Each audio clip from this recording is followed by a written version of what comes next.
You've been silenced for very long, and every time you try to resist, they put you in jail. For my children. You've controlled your mind for so long to the point where you let them decide what your kids should learn, what gender they will be. And now you've let them to come for the whole nation, destroying what Britain once stood up for. They use this media machine not to report the facts to you, but to tell you what to think and what you should do. Always be careful. They're hiding the facts behind the noise, and they're recruiting pedophiles to tell you how to behave. And these politicians who meant to protect you, they're out there smashing your head on the ground. And no jail time for them. This road we've been on has been very dark for a very long time, and it's time to shine a light on the truth and advocate for justice. We the people make the nation, and if we don't stand up and advocate for justice, then we certainly won't make this nation great again. So we have to create a place for that, a place that can contribute to a more informed society. And that place is Next Frontier Media.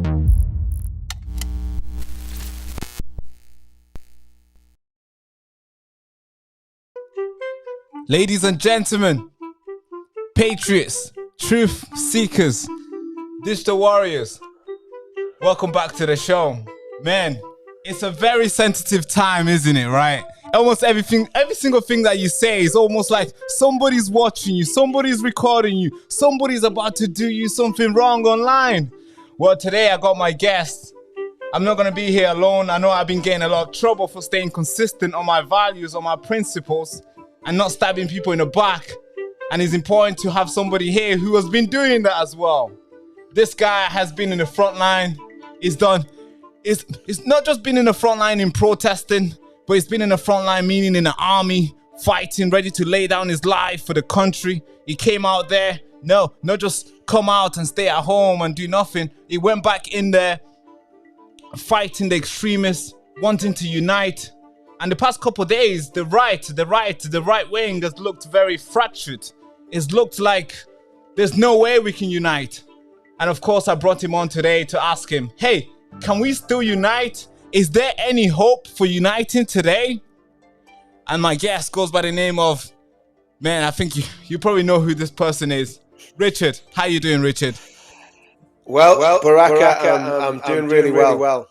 And I'm getting a bit of feedback there. I'm doing really well. And I just want to say, your intro, right? Your intro, you look like a young Jordan Peterson in that intro. I'm telling you, you're looking so dapper. I was loving it. I thought, who's he reminding me of? I thought, he's reminding me of someone. I thought, it's Jordan Peterson. It's Jordan Peterson 30 years ago. I'm telling you, man. But how are you, brother? You good? I'm doing good, thank you. I'm looking forward to this. This is going to be amazing. I'm really looking forward to this, man. Thank you so much for spending the time and coming on. You're very welcome. What a week has been, man. Well, it's been interesting. Look, and look, the thing is, I've been here many times. There's been these explosions of controversy and anger, and everybody's, it's all finished and we're all ruined. You've got to put it in a bit of perspective and just. I blow up really quickly, right? And I say things. Someone accused me of being like you're always doing knee-jerk reactions. Okay, yeah, it's true. That's me. I do knee-jerk reactions, but then I go away and I think about everything and I calm down. I go, okay, well, what's really happening here? I always react because you've got to react in a way. It's good to be reactive, but sometimes you can be too reactive and you can get it wrong. But I go away and I think about things, and I don't think anyone needs to panic just yet. A lot of people are panicking. A lot of people saying, "Oh, we could have had these two parties as one and this, that, and the other." And I've got my own opinions on that. Lots of people have got their opinions. I know actually really what happened. So that's probably the difference to a lot of people. I know exactly what was going on. But it's not the end of the world if Advance and Restore and UKIP and Reform all stay separate parties for now. It's not the end of the world. It really isn't. Because there's a lot of things that need to be sorted out before anyone can come together anyway, because the truth is that there are ideological differences. They're becoming obvious. And we need to get that sort of stuff sorted out and out of the way so that we know exactly where people stand and what they want before you can unify properly. So unity, if unity's forced just for the sake of unity, it will always fall apart. That's what's going wrong with the Conservative Party. That's what's going wrong in the Labour Party. So it's actually quite healthy to have different parties with different ideologies. And the truth is, by the look of it, and again, on the surface, everything might seem kind of the same between Reform and Advance and UKIP and Restore. But I think there are actually ideological differences between all the parties. Right. And that's why they're all separate parties. Because if they all believe the same thing, you wouldn't have four separate parties. Yeah. And I want to pay a little bit of credit to Danny Roscoe. Me and Danny have crossed swords mercilessly since I joined Advance and obviously left UKIP to join Advance. And we've had words and we've batted it backwards and forwards. But he put out a very conciliatory video today to Paul Thorpe, and Paul Thorpe has been conciliatory in saying, look, he's very interested in unity and so on and so forth. So with people of goodwill, if people of goodwill all believe pretty much exactly the same thing, there will be a coming together at some point. The issue that I actually have, right, is that there are issues that need to be sorted out both in Reform and in Restore, in terms of governance, in terms of ideology, and those things need to be looked at and those things need to be examined. But that doesn't mean that there's no chance of any unity. It just means that cool heads need to happen. People need to stop, including me and including anybody else, stop attacking each other and actually find out what everybody really believes. You can, I do a lot of analysis of people's videos and I look at, the key themes. And from that, you can pretty much find out what people believe without even having to speak to them. But at some point, we probably all need to sit down and go, well, actually, what do we really believe about X, Y, and Z? And where do we all stand on it? And if we can find a way of being unified, it doesn't mean the parties have to come together, but it means you can have some sort of coalition or pact or electoral pact or whatever, because I think one thing that we all agree on, whether you're in Reform, whether you're in UKIP, whether you're in Advance, whether you're in Restore, one thing we all agree on is that the country is at a pivotal time and a pivotal position. Right, correct. And we need to save the country and we need to do something. Now, when I was in the military, we had different regiments. You'd have the Parachute Regiment, you'd have my regiment, which is now the Yorkshire Regiment. You'd have loads of different regiments. We're all very proud of our regiments. We'd have gone into a pub with a whole lot of paras. In fact, it happened. We went to a pub with paras in it. We were kicking off against each other, right? If we were on the streets of Belfast, which was the only real conflict at the time, if we were on the streets of Belfast, it didn't matter whether you're a para, a guardsman, an infantry regiment, an artillery regiment, didn't matter. You were all standing together as one. And I think we need to realize that in a way, our political parties are like our regiments, right? Or our football teams. We're proud of them. We love our brothers and sisters in those parties, and we stand up for each other, and we fight for each other, and we respect and support and fight for our leader.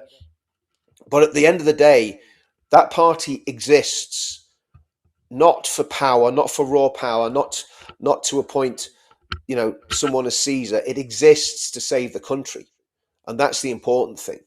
That's what people need to really get back to. Why are we doing this? Why have I spent 10 years of my life doing this, and literally cost me almost everything doing this? Why have I done that?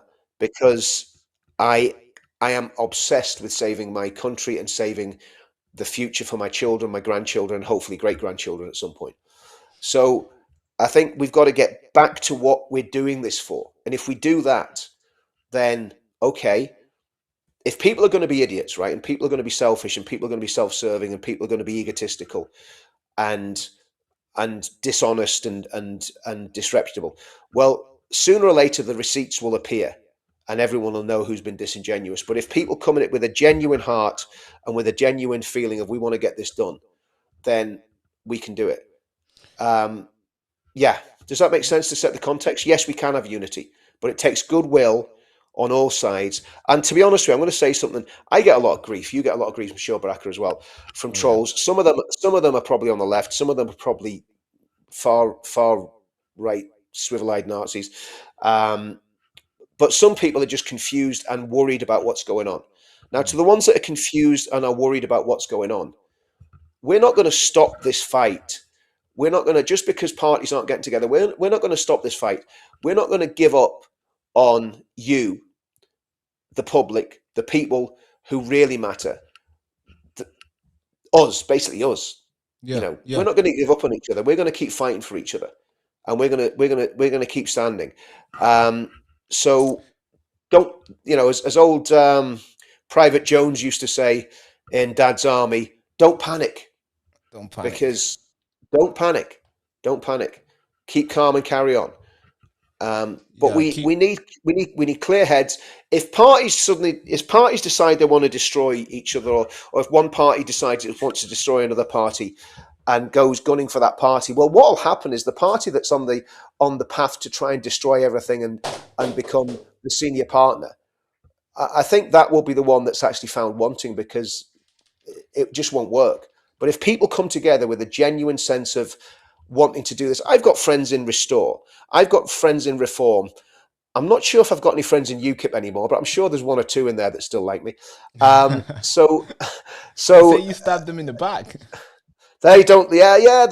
I didn't really. I didn't stab them in the back at all. I mean, I could have stabbed them in the back a lot more. Oh no! Let's just put it that way. And I didn't. I was. Look, I'm not going to go into UKIP because I don't want to start attacking another party. If I thought UKIP was the answer, I would still be in UKIP. Right. Correct. Simple as that. If I thought Restore was the answer, I would have jumped across to Restore last week and said, "Yeah, I'm in on Restore." If I thought Reform was the answer, well, I couldn't join Reform because they wouldn't allow me to join. Even though I'm a military veteran with no criminal record,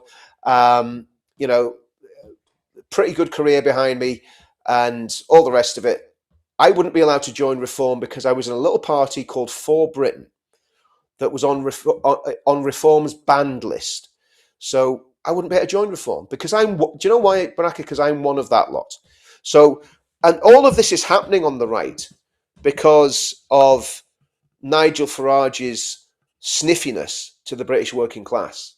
That's why this is happening. Because Richard Tice came out after we did our mass demo in London in 2024, was it? I think. Yeah, it was 2024, wasn't it? Yeah, 2024. I think that's when he said it, and he said, "We'll have nothing to do with that lot." I think that's how far back it was. We'll have nothing to do with that lot. It was after the Trafalgar Square event, I think. And so, well, then we went, okay, well, if we're that lot and he's not going to have anything to do with us, we're going to have to find our own party. Mm-hmm. I looked at UKIP, wasn't the right party for our time. Obviously, I knew Ben, and Ben got in touch with me and said he was going to start a party. And as soon as he said that, I said, if you start a party, I'll join.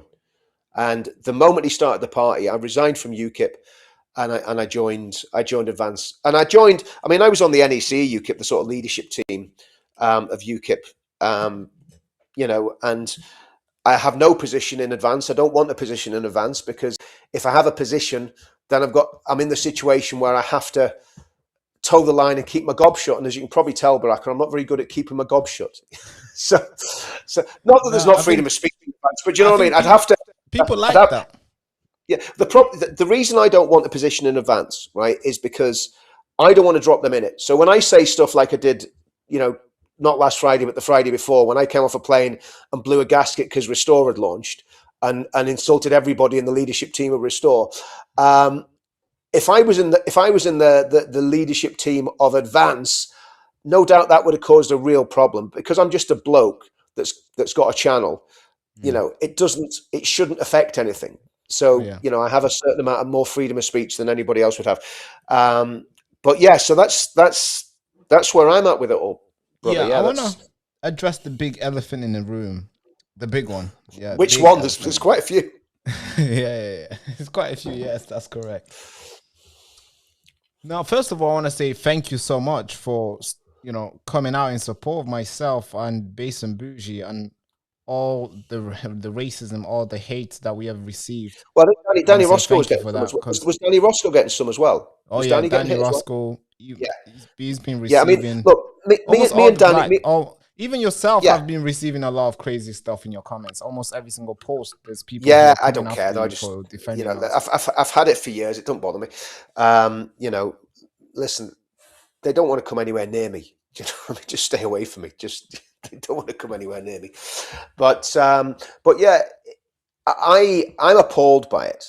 I'm absolutely appalled by what's happened to you guys, and I'm ashamed not of people in our movement, but I'm ashamed that a lot of these people have done it in the name of a political party, and I think that's a real shame that that's been allowed to happen. That these people have done it claiming to be members of Restore, and I don't know if they are members of Restore. I mean, I think I'm going to name. I think Steve Laws has been one of them that's been quite vocal. I believe that's what I've been told. There was another guy. Who was the guy that recorded the video with you and Based and then put it out saying you're going back? You Anthony. What's his name? You Anthony. Some guy. Anthony. Someone. So Hugh Anthony or someone. So you know, they're the two most prominent ones, and they seem to claim to be members of Restore Britain, right? Now. This is where I'm at with this, okay? And again, it's not my party, so I can't do anything about it. But if they were in Advance, if they were paid up members of Advance UK, I'd be going to Ben and the leadership team and saying, guys, you need to expel these people from your party because it brings the party into disrepute.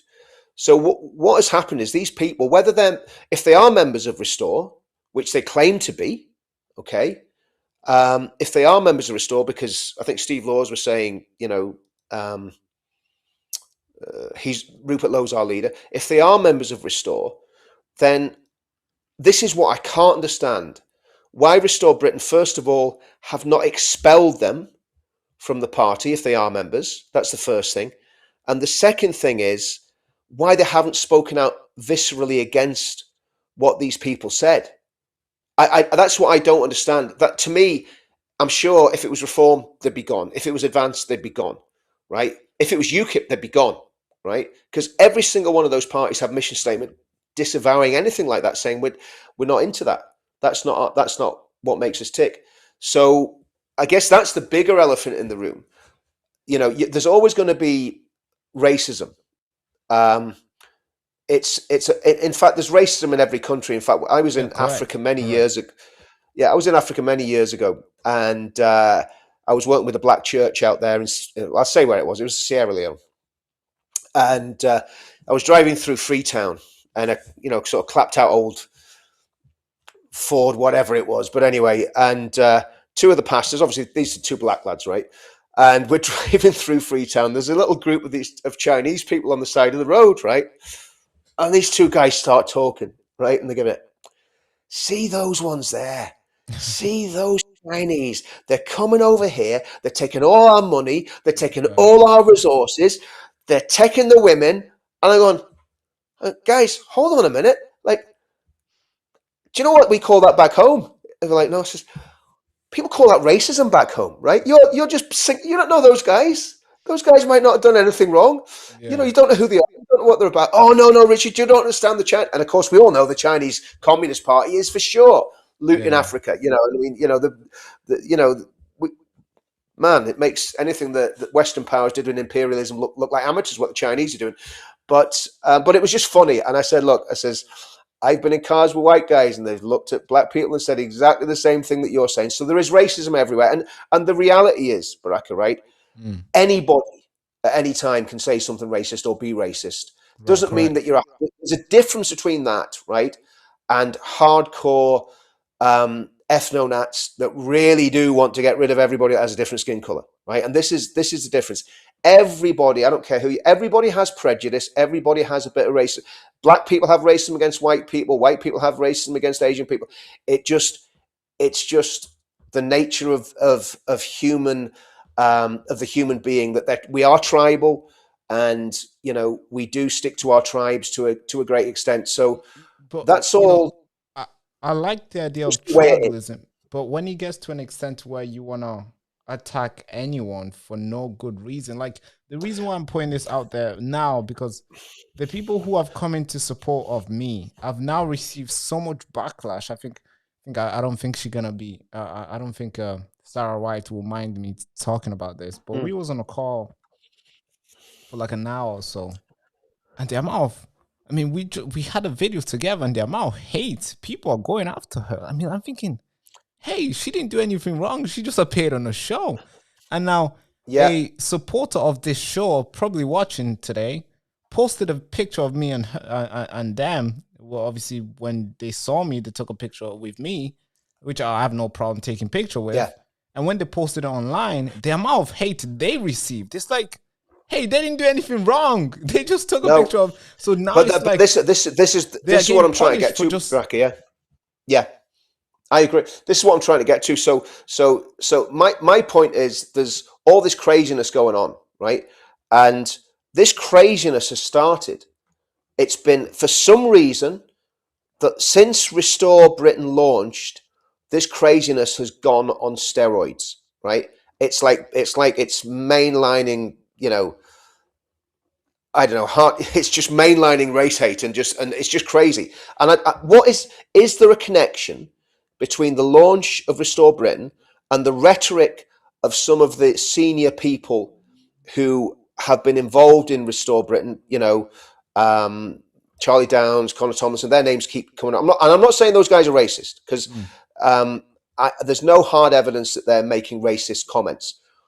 There is evidence that they would call themselves nativists, and they would talk a lot about ethnicity, and they would talk a lot about the indigenous people of England should be put on a pedestal. And again, if I'm misquoting them, I'm being very careful what I'm saying, because I don't want to say things that they haven't actually said. And what I need to do is I've actually got quite a lot of the quotes and so on and so forth. yeah, So I mean, we got. I think yeah, we don't have it them prepared, but we have so many screenshots no, of the crazy stuff. yeah, That they've said, exactly. But I think this is what I'm worried about, Brackett. And I'm not attacking these people, right? I went on the attack, 2 weeks ago. I'm not going to attack them personally, right? But I think what concerns me is if ethnicity. It's very difficult to say that. If ethnicity. I can't even say that at all, can I? You know what I mean? Your ethnic background. That's the best way of saying it. Your ethnic If your ethnic background is the most important thing about you, remember that's what you call what you call an immutable characteristic. You can't change your skin color, right? But you can certainly change your behavior, your morals, your standards, and so on and so forth. Yeah. And what people seem to be confusing is British, English, Scottish, Northern Irish, and Welsh culture is not based on our immutable characteristics. It's not based on our genetics. It's actually based on our religious belief. If you went back to Britain, pre-Roman Britain, it would have been a land full of barbarians.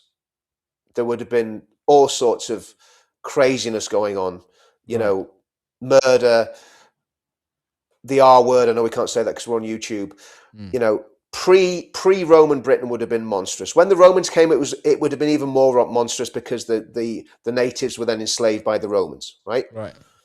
So then Rome Christianized, okay? And some of that Christianity came to the UK. Mm-hmm. Sorry, Britain as it was then came to Britain. And I'm going to give this really quickly. Some of the Christianity came to Britain. Some people got Christianized. Britain became a partially Roman Christian nation, okay? Correct. We all know the story. The Roman Empire started to fall apart. They stopped investing in the UK, or they stopped investing in the British Isles, and basically left, right?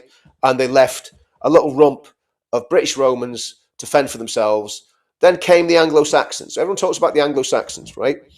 And the Anglo-Saxons came to Britain. Excuse me. They weren't Christian. They were pagans. I think they were Odinists, probably, right? And they were violent, and they were aggressive, and they were warlike, and they dominated the Roman British and took over, basically, and Christianity died out. Yeah, and then it was conquest, right? Christianity died out. Two things happened. The Saint Augustine, not the Saint Augustine that wrote the Confession of Saint Augustine, but another Saint Augustine came to Canterbury, right, to reestablish the church in as it was. I don't know what they would call it then, but anyway, ancient England, right? But at the same time, Celtic Christians had come across from Ireland, actually where I live now, just near Belfast, had come across from Northern Ireland as it is now, across to Scotland, started preaching the gospel, spreading Christianity from places like Iona, then down to Lindisfarne. So the north of England and the Midlands of Scotland, the northwest of England, were getting Christianized by little Irish monks, right? And that made a massive difference because it was the Anglo-Saxons that were getting converted and becoming Christians.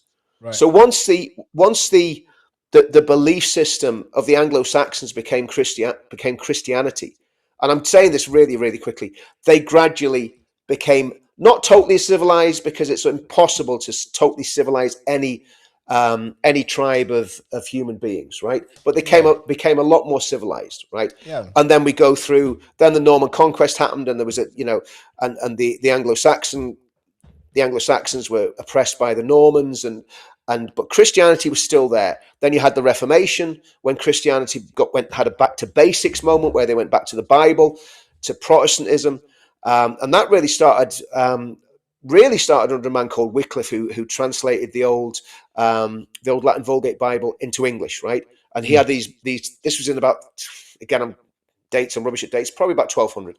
And then he sent little preachers out all around England. And again, Christianity was getting established. It was Roman Catholic Christianity, obviously, then. But then under Henry VIII, the Reformation was fully ablaze in Europe, and the whole of the UK became pretty much a settled Protestant nation on the whole, probably by about the mid to late 1600s, after the English Civil War. And I'm missing loads of stuff out. But the point is, Baraka, right? This is where it's really important that people understand. Right. The identity of the British people and the success of the British people is not down to DNA, right? It is about what we believe. And that's why what Martin Luther King Jr. said when he said it's men should be judged on the contents of the character, not the color of their skin. Yeah. I buy into that. Yeah. Me but, too. but I would go further. I would say without Christianity, now I'm not saying everybody has to be a born again Bible believing Christians. Obviously, from a salvation point of view, that's really important. But for this to work, people have to have that Christian heritage ingrained in them, right? So you need to know the Bible. You need to know.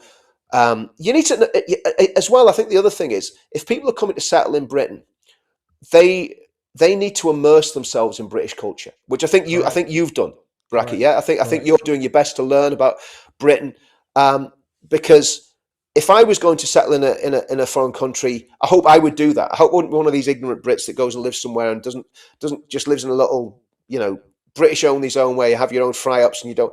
I think if I would go to a foreign country and build a family there, I would want to assimilate and become part of that family, right? Correct.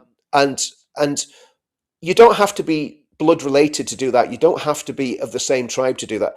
And the other thing I would say to the ethnots is, a great example of that is marrying someone you become a part of those families that you have you call them brother-in-law, son-in-law, sister-in-law, mother-in-law, because now you are a part of the family. I know there's like a word that says law, it's like just a legal term, but in the sense, the way you treat each other, the way you respect each other, you don't just go around as just a normal friend. You treat them with so much love as you do with your sister and brother.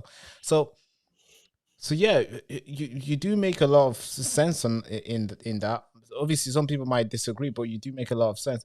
But why are you so very, I would say, vocal when it comes to uniting? Why is that so important to you? Well, obviously, we had a meeting. We had a meeting in was it 2024? I think it was 2024, and there was a lot of people there. Kate Hopkins was there, Lawrence Fox, Tom Robinson, Jordan Peterson, Jeff Taylor, Calvin Robinson, to Ian and Harvey, two friends of mine, and Brian. Who else was there? David Rhodes hosted the thing. Stefan from Visegrad. If I miss anyone out, I apologize, because it's a long time ago now and a lot's happened since then. But so we had a meeting and we were sitting around a table, and Calvin Calvin said, we were kind of brainstorming, what do we call this thing? Like, what are we going to call it? And Calvin just sat back in his chair and says, you know what Calvin's like? Yeah, when you say No, brainstorming, it can be, it's very bad now to say brainstorming. Yeah, well, yeah, we were brainstorming. So anyway, and Calvin just sat back in his chair and he says, you know, he's got this really posh voice. He said, we should call it Uniting the Kingdom. And I went, yeah, I like that. And then everyone went, yeah, we like that. So it's Calvin Robinson is why it was called Uniting the Kingdom. But it's a very good term. And he said he was on about uniting the kingdom of God and also uniting the United Kingdom, right? So it was a two, he had a two, you know, because obviously Calvin's a very Christian man. He had two, you know, two tenets of that, if you like. Okay, so I thought that was great. And we all decided that was what we were going to call the movement. And obviously Tommy started the march and the street movement under the name Uniting the Kingdom. At the same time, we also launched a project called The Pledge. And again, if you haven't seen The Pledge, if it's anyone's on this channel that basically watches my channel, I talk about The Pledge still all the time. Go to thepledge.org.uk. But if everybody had got behind The Pledge, we wouldn't be in this situation we're in now. Right. Because to me, the ideology of advance, there you go. That's at the pledge, thepledge.org.uk. If you haven't read it, go and read it first. Don't just sign it. Read it. Make sure you agree with every single tenet of the pledge, because to me that is the most important document that we have ever produced as a movement. And the same guy that inscripturated the pledge, that wrote it all down, is the same guy that basically is dealing with policy in Advance UK. So there's a lot of commonalities between the pledge and Advance UK. Okay. I want to get back to the whole thing of the ethnonats, because I think what we've got to do, Baraka, we've got to be very, very honest about this, and we've got to look at why this is happening. Okay, I don't know if you can get me back on the screen there, because I'm just looking at the pledge at the minute, but yeah, I can get you back on the screen. Sorry. Yeah. Because I think we need to address this. So this situation with the ethnonats, why has it happened? Why do they seem to have been, you know, literally put on steroids? Yeah. Well, I think it is absolutely a reaction, right? Because the British people as a whole are not racist, right? We are the most tolerant, kindest people in the world, in my opinion. And I believe that's because of Christianity and because of our history, right? And that the Christianity, as the British people have dwelt together and built families together, they have all been, they have a shared culture, they have a shared history. We all claim Shakespeare as one of our great scholars. We all, well, not all of us, but a lot of us realize that the King James Bible is a foundational document of Protestant Christianity right the way throughout the world. My son spent a lot of time in the Philippines. Well, guess what Bible they read in the Philippines? They read the King James Bible in the Philippines, in the church in the Philippines. In Africa, they read the King James Bible. In fact, it's amazing to hear people with African accents, with English as a second language, being able to read amazingly from the King James version of the Bible. And that's right the way through the whole of Africa. Mm-hmm. Right the way through, I'm guessing it's the same in parts of India, you know, Far East, everywhere. So that foundational document is a document that is a British document, that translation. Yeah, I think it was designed to connect the kingdom, but it ended up connecting the world. Yeah, absolutely. It was. I mean, it was he was a Scottish king who ended up king of England. So he brought the two. I think the union of England and Scotland happened under James. I could be wrong on that. Yeah, James was the first king to unite the kingdom in a sense. It was. That's right. Yeah, exactly. King that that was ruling, you know, Scotland, Wales, and England. Exactly, Scotland, Wales, and England. Obviously, it took a little while to get Ireland into that, but that's another story. But it's a brutal story. And so you think about that. So the Bible was central to that. 1611 wasn't it? 1611, the King James Bible. Mm. Then, of course, you've got the flag. And I think our Union Jack is the most beautiful flag on the planet. I mean that. I cannot find a flag that comes near it. You know, you got the Stars and Stripes. We know what the Stars and Stripes means. It's about power. It's about we are the elite nation of the planet. We're a unique nation. That's what the Stars and Stripes speak of. But when you look at the Union flag, one, it's unity. It's behind me there. That's a distressed Union flag, but it's on Churchill behind me, right? The Union flag. So you look at the Union flag. What is it? It's the cross of St. George. It's the cross of St. Patrick, and it's the cross of St. Andrew. The Union flag, or the Union Jack, is a Christian flag. And you go into Parliament, and you walk through the halls of Parliament, and you see these massive, what do they call them? They're like a big sort of tapestry and paintings and portraits all over. I think they call them frescoes or something. They're all over the walls, you know, and there'll be things like Moses getting the 10 Commandments. There'll be like Jesus giving the Sermon on the Mount. All these amazing portraits. And then you look at the House of Parliament themselves, Baraka. I don't know if anybody that walks around London, when I walk around London, I feel a sense of pride. Okay? Yeah, you have to. Even the building speaks for itself. That's what I mean. Yeah. When I walk across Westminster Bridge, and I've done it many times on marches on my own. Yeah. And I just stand there and I look back at Parliament, I look back at Big Ben, and I look back at I think it's what they call Westminster Palace, isn't it? I look at the House of Parliament anyway, and I'm just filled with pride. Yeah, you know, have to. And so this is something that British people share, right? And I think what's happened over the past, certainly since Blair came to power, there was a deliberate attack on Britishness, a deliberate attack on British identity, a deliberate shaming of empire. And I'll be honest with you, when I was in Sierra Leone, Baraka, I spoke to a lot of the elders, men in their 70s, 80s, right? Christian men in the 70s and 80s. And I said to them, what did you prefer? Did you prefer being governed by the British or being governed by the current government that you got now? And to a man, every single one of them said, when the British were ruling Sierra Leone, it was peaceful. We had the best university in Africa. We had clean streets. And they just say, look at the place now, right? So all the people that say that the empire was a cruel and evil and wicked thing, again, it's disingenuous. Did the empire make mistakes? 100%. Did they do things wrong? 100%. Of course they did. Because, you know, to be human is to err. So a nation's going to do things wrong in the same way individuals do things wrong. But the overall thrust of the empire took Christianity to the four corners of the globe, took civilization, a judicial system, a system of governance, system of law and order, all over the world. And the further countries get away from that, from Christianity, from common law, from all the civilizational levers that there were in the British Empire, the poorer and the worse off those countries have been. And we've been made to despise our British heritage, despise our British culture.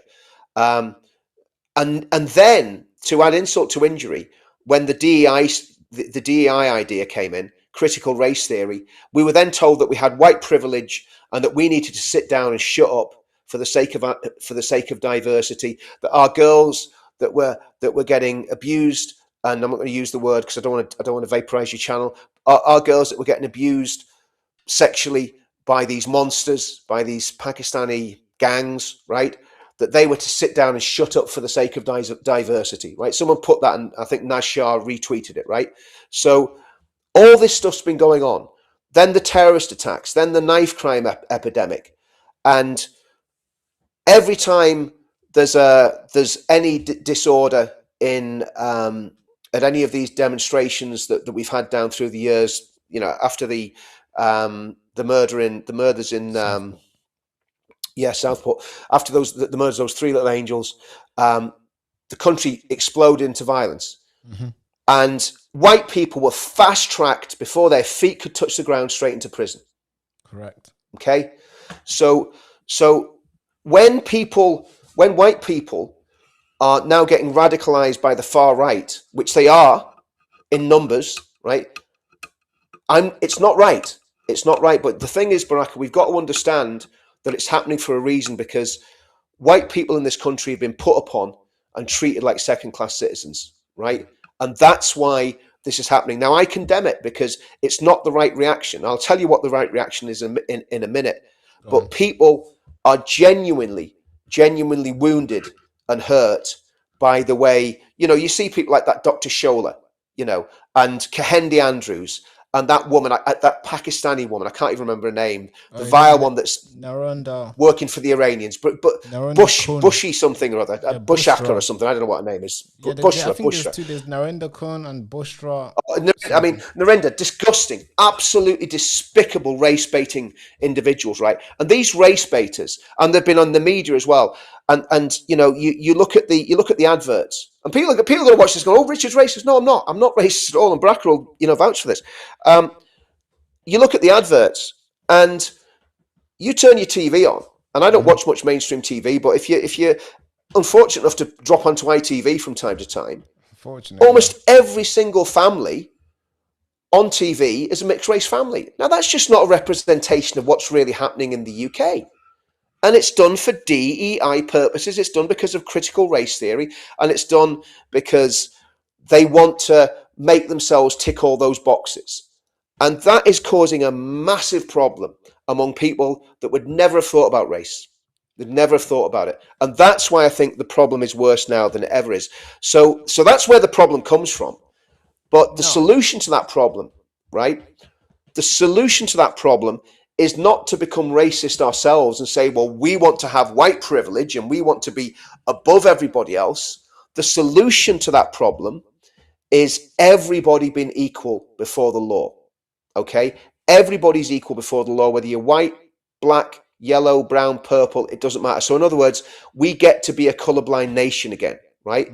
Now, my worry is, and I'm going to be honest, and I'm not. I'm doing my best to not be confrontational and attack, restore. Sometimes you have to.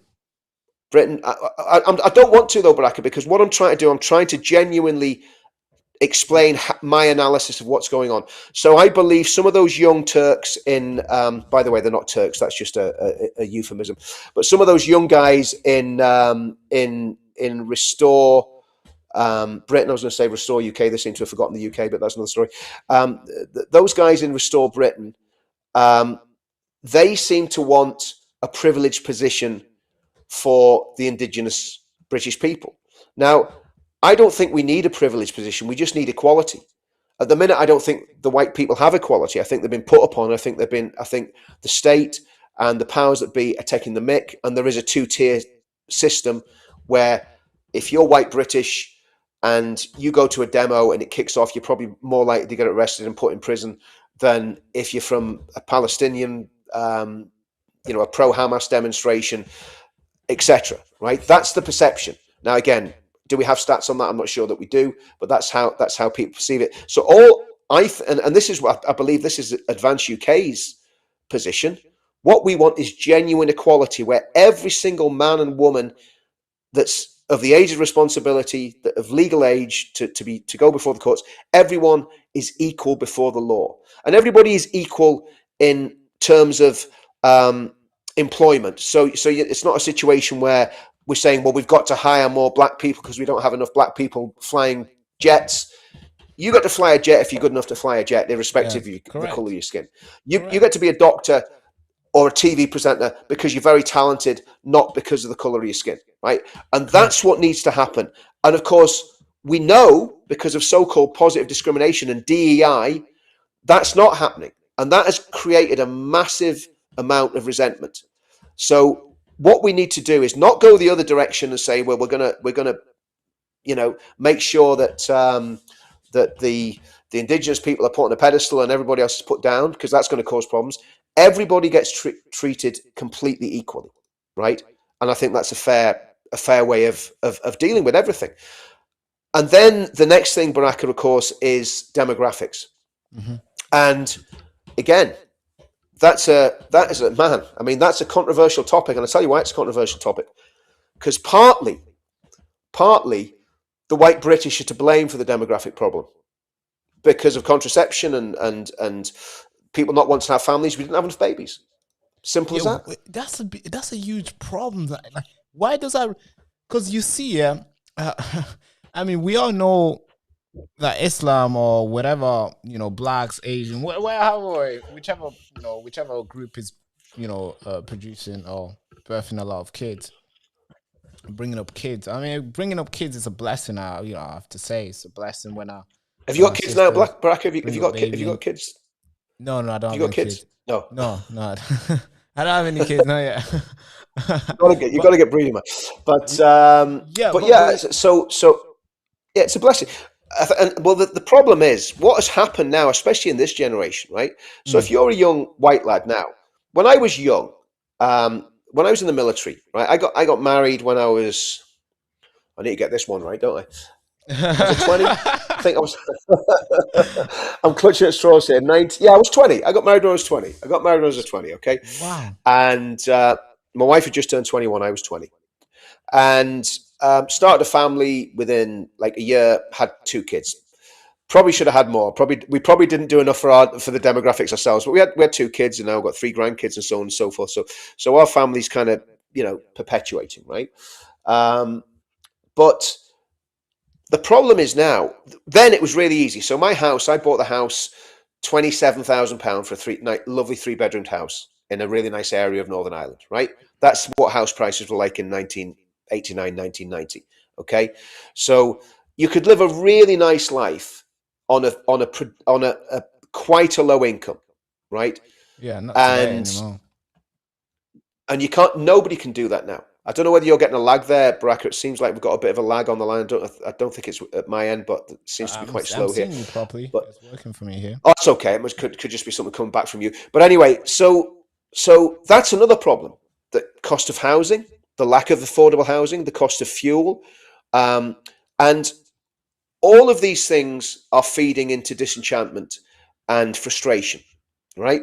So, and then the final piece of the jigsaw is Islamism. And let's just say Islam, okay? Fundamentalist Islam. Fundamentalist Islam is a massive problem in the UK. So when you put all these things together, right, it creates a serious fracturing of society. And I'm going to say something, it's going to be controversial. See the fundamentalist Muslims and the Islamists, they need to wind their necks in and realize that they are here as our guests and they do not own this country. They will never own this country. And they need to literally be put back in their box, right? Because they've got their tails in the air. But this is what's happening though. Like, I mean, I get it. A lot of people are against Islam, but this is what, a person who's running for by-election is doing this. Yeah, exactly. Well, that's what I was going to come back to as well. So you've got the Islamists. We've got all the problems I mentioned, but the people that have caused the problem. This is the irony in all this. The people that have caused the problem for the white British working class are white British middle class communists and leftists. They're the ones that have caused the problems. They're the ones that I think it was Tony Blair said, "Let them choke on diversity." That's what Blair said when he was in power. That's what Blair said. Let them choke on diversity. Yeah, right. Definitely choke. So the quote might have been slightly different, but that was pretty much what he was saying. We'll sicken them. We'll bring that much immigration in that will sicken Middle England. But not only that there was a very cynical reason for doing it, because they know that when they bring masses of Muslims in who are uneducated and produce very little of value and survive off the benefit system, guess who they're going to vote for? They're going to vote for parties that are going to sustain that benefit system, keep the Ponzi scheme going, and keep giving them the free housing, keep giving them enough money to feed their 3 wives and 15 kids. And that's what the Labour Party's done for the past 30 years. And that's what the Conservative Party have done. That's what the Liberal Democrats have done. And that's what Reform seem to be doing with their policies on Islam. Okay? So they're the problems, right? So I've just outlined all the problems. And that's why you're seeing an increase in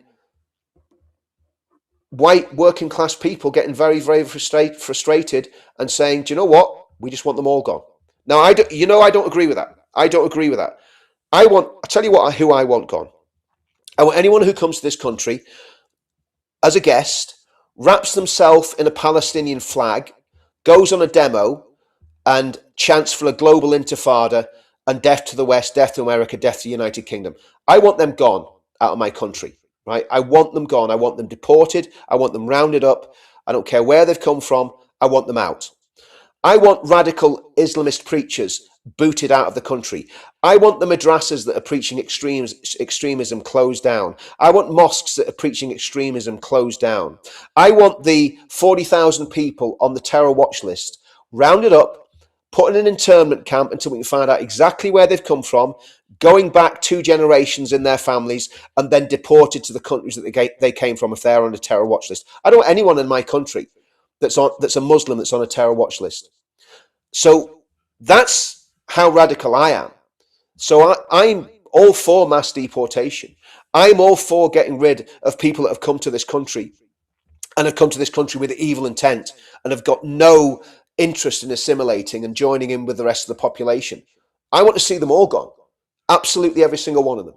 And I want an absolute crackdown on the wearing of the burqa, the wearing of the niqab, the wearing of the hijab. That should be illegal. I want a clamp down on halal food. I want halal food banned. Because if you ban halal food, the Islamic extremists will leave. Okay? But how far will they go? Because for government to ban these stuff, they're gonna have to introduce a legislation that can actually get that done. And obviously, if you introduce a legislation, it can be against one group. It has to be for everyone. Why can't it be against one group? Well, if that one group, that's discrimination. That's discrimination. No, it's not. It's not discrimination, because if that one group you're just targeting one group.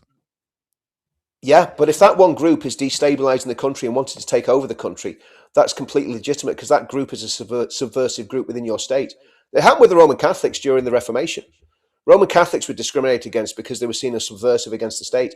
Until very recently, a Roman Catholic couldn't hold high office in the United Kingdom. So, as far as I know, a Roman Catholic still can't be king in the United Kingdom.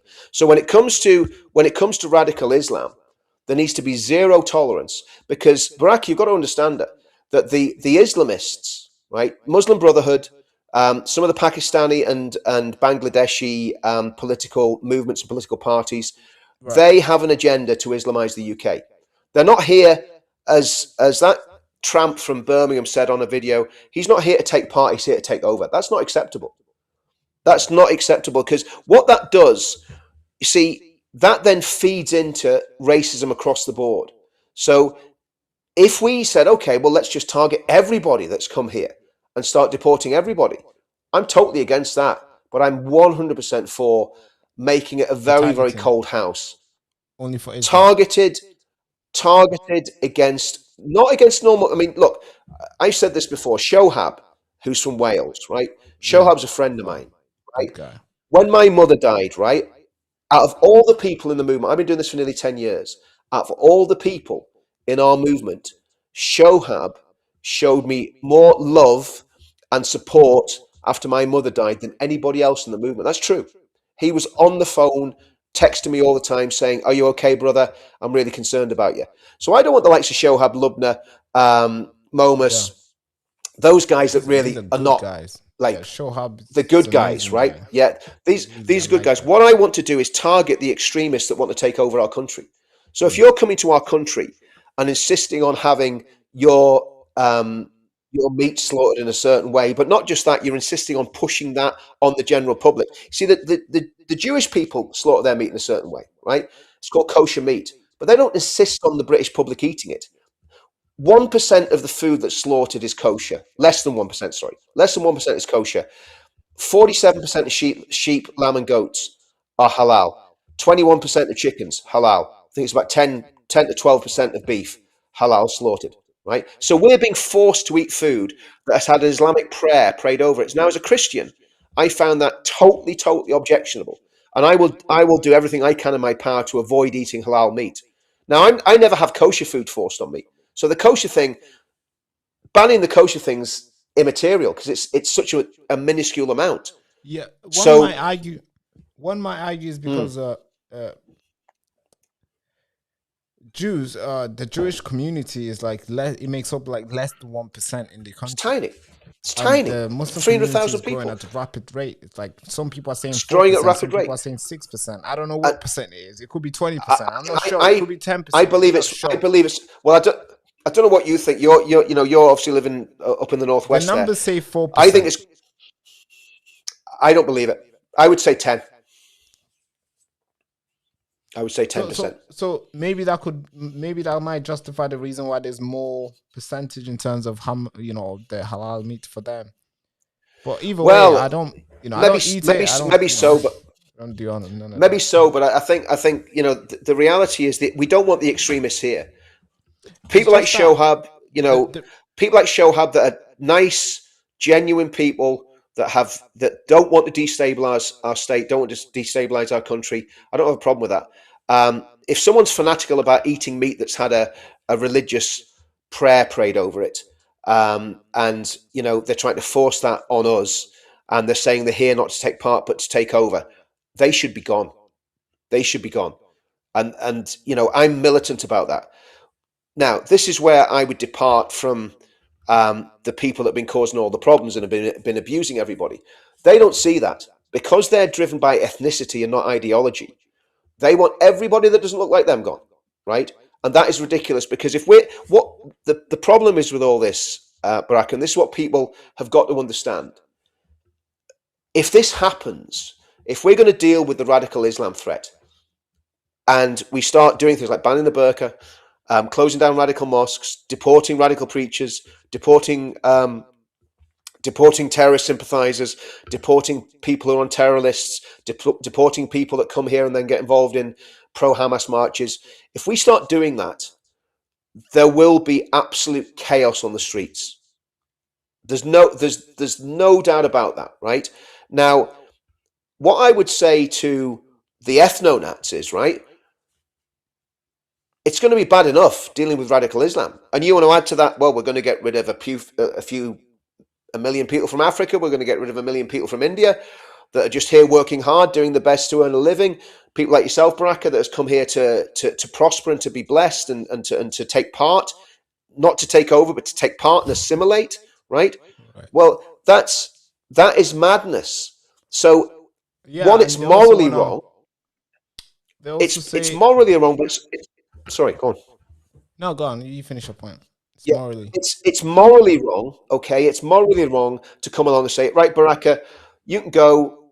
We don't want you here. You want to assimilate. You're contributing to society. You're paying your mortgage. You're paying into the tax system. But you know what? You just don't look right. So we're going to get rid of you. That's morally wrong. But it's also pragmatically wrong because if we end up in a conflict with the Islamists because we said, you know what, we're not going to roll over, because let's get it right, Baraka, the Islamists want to take over our country. That is their aim. Their aim is not to assimilate, it is to take over and to turn our country into an Islamic state. That's what they want. And as Gad said when he was on the Piers Morgan show, I don't know if you saw the video, he said, look, it's like a slow growing disease, a slow growing cancer. You don't notice it at the beginning, and it gets bigger and bigger and bigger, and then you reach a tipping point. And once the Islamists hit a tipping point, then they start taking over. And that's why we've got 6 Gaza MPs. That's why we've got the police and the West Midlands police panicking about an uprising of Islamists if an Israeli football team played at Aston Villa. That's why you've got UKIP being banned from Whitechapel, right? Because the Islamists and the fundamentalists all working together, they're slightly different, but they all work together. They have an agenda, and they're pushing that agenda very well. And that agenda needs to be put into reverse very, very rapidly. And that's not about skin color. It's because, you can have black Muslims, you can have white Muslims, you can have brown Muslims. It's about the ideology and about the ideas that behind them. And they're hiding. They're hiding in plain sight, and they're taking over in plain sight. So if we suddenly say, well, we're going to deport everyone that's black, everyone that's brown, everyone that's from India, everyone that's from Africa, they're all going, well, good luck on that one, because it ain't going to happen. It's impossible to do it. But what does need dealt with is the radicals, the extremists, and the nutcases. We need to have people in power that will deal with that. But when you look at that lady from the Green Party that's standing there in a camouflage hijab, I don't even know what she's wearing, but she's not going to do anything about that, because and these liberal and left-wing parties are relying on these people for their votes. So to me, that's the biggest threat that we're facing.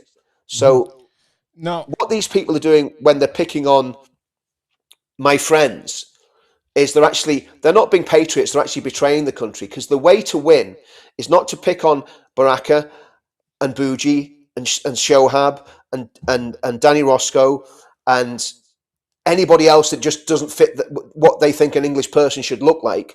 They should be going after these guys that, these Islamists that are here not to take part, to take over. They're the ones that have to go, not our Black and Asian friends who we've stood with for the past 10 years, actually joining us in the fight, And ever since I've been doing this, we've always been a multiracial group that's been doing this and fighting the good fight. And then Ben Habib as well. They send Ben back as well. They send Ben back. And by the way, Ben's not a Muslim. It's crazy that they also want to send Ben back. It's like, what the fuck? Yeah. That's how deranged they are. That's the problem. That's why I'm so frustrated. I can't show the pictures and what they say on here, because I think YouTube might flag it. It's really like very. Don't show it, because don't give them. Listen. Do you know what? We know what they say. We know what they're saying. We know what they want to do, and why give them? Don't even bother giving them publicity. Don't give them the publicity. But yeah. So no, I appreciate you for standing up, because of course. You've been getting a lot of Does that make sense? Does what I've said that? I know I've had a long monologue there, but does that make sense? I'm trying to put everything in. That's why I said we'll go deep. I want to try and put that put what I believe in context and show these people for what they are. The people that are on about just deporting people because of the colour of their skin, because that's wrong. That's wrong. Yeah. Get rid of the wrong uns. Get rid of the criminals. Get rid of the illegals. Every single legal person goes. Every single criminal goes.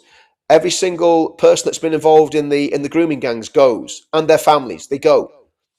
Get rid of them all, But decent people, good people, no. And it predominantly, I want to see if we got rid of the Islamic radicals from our country would be a lot better place. Yeah, I mean, can you hear me? Yeah. No, I've just run out of things to say. To do. I think they've shown a lot of dominance. I got a video that I want to play to you. I want to get your reaction on this. Many people have reacted to this, and I think it's important I get your reaction on it as well, and the viewers' reaction too. You're saying in this country we have freedom of speech the same way you guys have your freedom of speech. Now you guys don't need to see eye to eye, and you don't need to agree, and you're all more than welcome to stand here and have conversations with them, but they're not being aggressive. They're not. Someone else come here, they just never know, he might get smashed up. That's their risk. That's their risk. I called the police because on the way I heard them say offensive word about the religion. I ignored it. I went. I came back. On the way, he's talking about a prophet. Then he's like a donkey. So he clarified to one of your friends what he says. Yeah, but it's like no. If I could misunderstand the word, but when hundreds of people are stopping because what he's saying, there must be something wrong. It's contentious though. Yeah. It's a contentious area. So why is he doing that? Yeah. He has the right to do it. What's the moral of the story? Is he allowed to do whatever he's doing? Yes. But you see, there's a difference between hate and the freedom of speech. What he's doing is hate. That's a full hate crime, man. It's not. Man, he's going fully against another religion. Listen. You can say there's a place for this, like Hyde Park. I hear you, but we don't have control. And this is Islam, this is Whitechapel, Bengali area also. Muslim area. He's offending our prophet. No, I understand. I understand that you guys don't want to hear it. I would recommend that you just move away and don't listen to him. But you can't do that. Yeah, but we live here. But you're going to stand here and But bring excuse me, up- officer, we live here. So if we came outside his... You're not in he's not in your home. No, by the end of the day, this is our community. No, I hear you. You don't see you don't see Muslims walking around insulting other faiths and religions. But he's doing that You guys himself. can preach about your religion the same way. But he's you not can preach preaching, about he's yours. inciting hatred by saying cool. He did, he was calling our prophet a donkey. No, that's not what he said. That's He what, quoted, you weren't here, now quoted- he's quoting that to you. Multiple other people have told me what he said. By the end of the day, look, Listen. you guys can clear off and then he could kick off trouble with others. And so if he does, really, there's cameras here, so the cameras are monitoring what's going on. but sometimes it might be too late. When He's recording. Yeah, it's in a public space. It's in a public space. Doesn't matter. You're in a public space. Yes, you can. That's fine. So the cameras are constantly monitoring, because I think they've been here for a few days. So they are constantly monitoring it. This is a high patrol area anyway. Any calls we will always respond to. All right. They're fully aware of the risks of the fact that it's a very heavily Muslim community, and there could be a lot of pushback. All right. It is being monitored. It's their own risk. What are the risks? The risks are that they could get assaulted. All right. Isn't it? If people are taking it in a certain way, that is the risk they're taking. However, it's all being monitored on CCTV. Right. Multiple patrols in the area. He's allowed to say anything about You're not allowed to say anything. You're not allowed to say anything. actually is incorrect. Yeah. We're allowed to say anything about Jesus is correct. We're not going to do that. We're not going to offend another religion. We're not He doesn't believe that he's not doesn't feel like he's trying to offend. People are telling him, stop it. Listen, I hear you. I hear you. Just for context there, I'm sure you've seen this video before, Richard. Yeah, This is a video of a police Incredible. officer being basically schooled because some Muslims in the area did not like a Christian preacher being there, saying, hey, this is a Bengali area. This is a Muslim area. And it's like, take him out. And the police literally, the last question was like, hey, what could happen to him? He could get assaulted. So we are in a situation right now where there's some area that you can't go because if you express your freedom of speech there, you might get assaulted. Thoughts? I want to pay absolute tribute to that police officer Yeah. because that many's a time we've seen police officers. I mean, she was really switched on, very intelligent, very articulate, and she did exactly the right thing. She put those guys back in their box.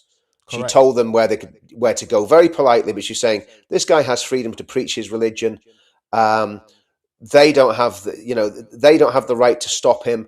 They've got to suck it up. Basically, that's what she was saying, and she was absolutely right. And I hope that she does not get into trouble because when that went viral, I was thinking that poor girl, she's probably going to get hauled in by the powers that be and disciplined for actually doing the right thing. You know.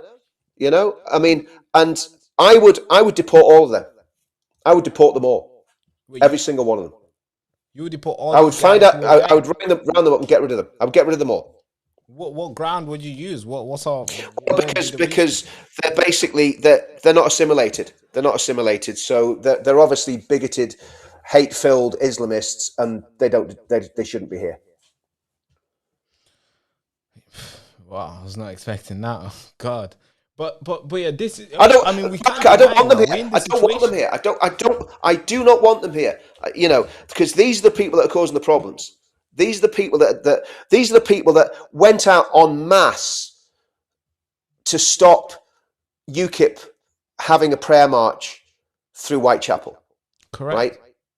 These are the people. So Danny Roscoe, who is a mixed race man, couldn't walk through an area of his capital city with his political party because of savages like that. I don't want them here. Yeah, it's a force of dominance, isn't it? It looks like it's bullying, it's intimidation. Thank goodness that woman stood up to them. So if those people aren't assimilating, they should not be in this country. It's as simple as that. If you come to this country, you obey the rules and you assimilate. Yeah. You don't take over. You don't say this is that's. Do you know what? There's no part of the country that is a Bengali area or an African area or a Pakistani area or an Indian area. What we're in is the United Kingdom. And those people do not have the right to say that that is their area. They may live there, but it's Britain. And if they don't assimilate, they shouldn't be here. They're coming. What they're doing is they're coming here, Baraka, and they're setting up silos of extremism. I think that is that. Yeah, there you go. Silos of extremism. It's like they're claiming dominance now. They are claiming territories now. They're planting their flag everywhere now. Yeah, it's like this is. I would get rid of those guys. Every single one of them with a mask on. I'd get them all out. I mean, you don't just have a trouble with those guys over there, but you also have trouble with this girl over here. She's campaigning. I don't know if you know, but this is Anna Spencer. She's campaigning in Gorton to become an MP in Gorton and Denton. And she made a video. I think it's important that I play you this video. This video was an advert for her constituent. And I just want you to listen to this. I want the viewers to also listen in because I think this is important to listen to, folks. I hope you understand it because I'm having a little bit of trouble. But let's play this.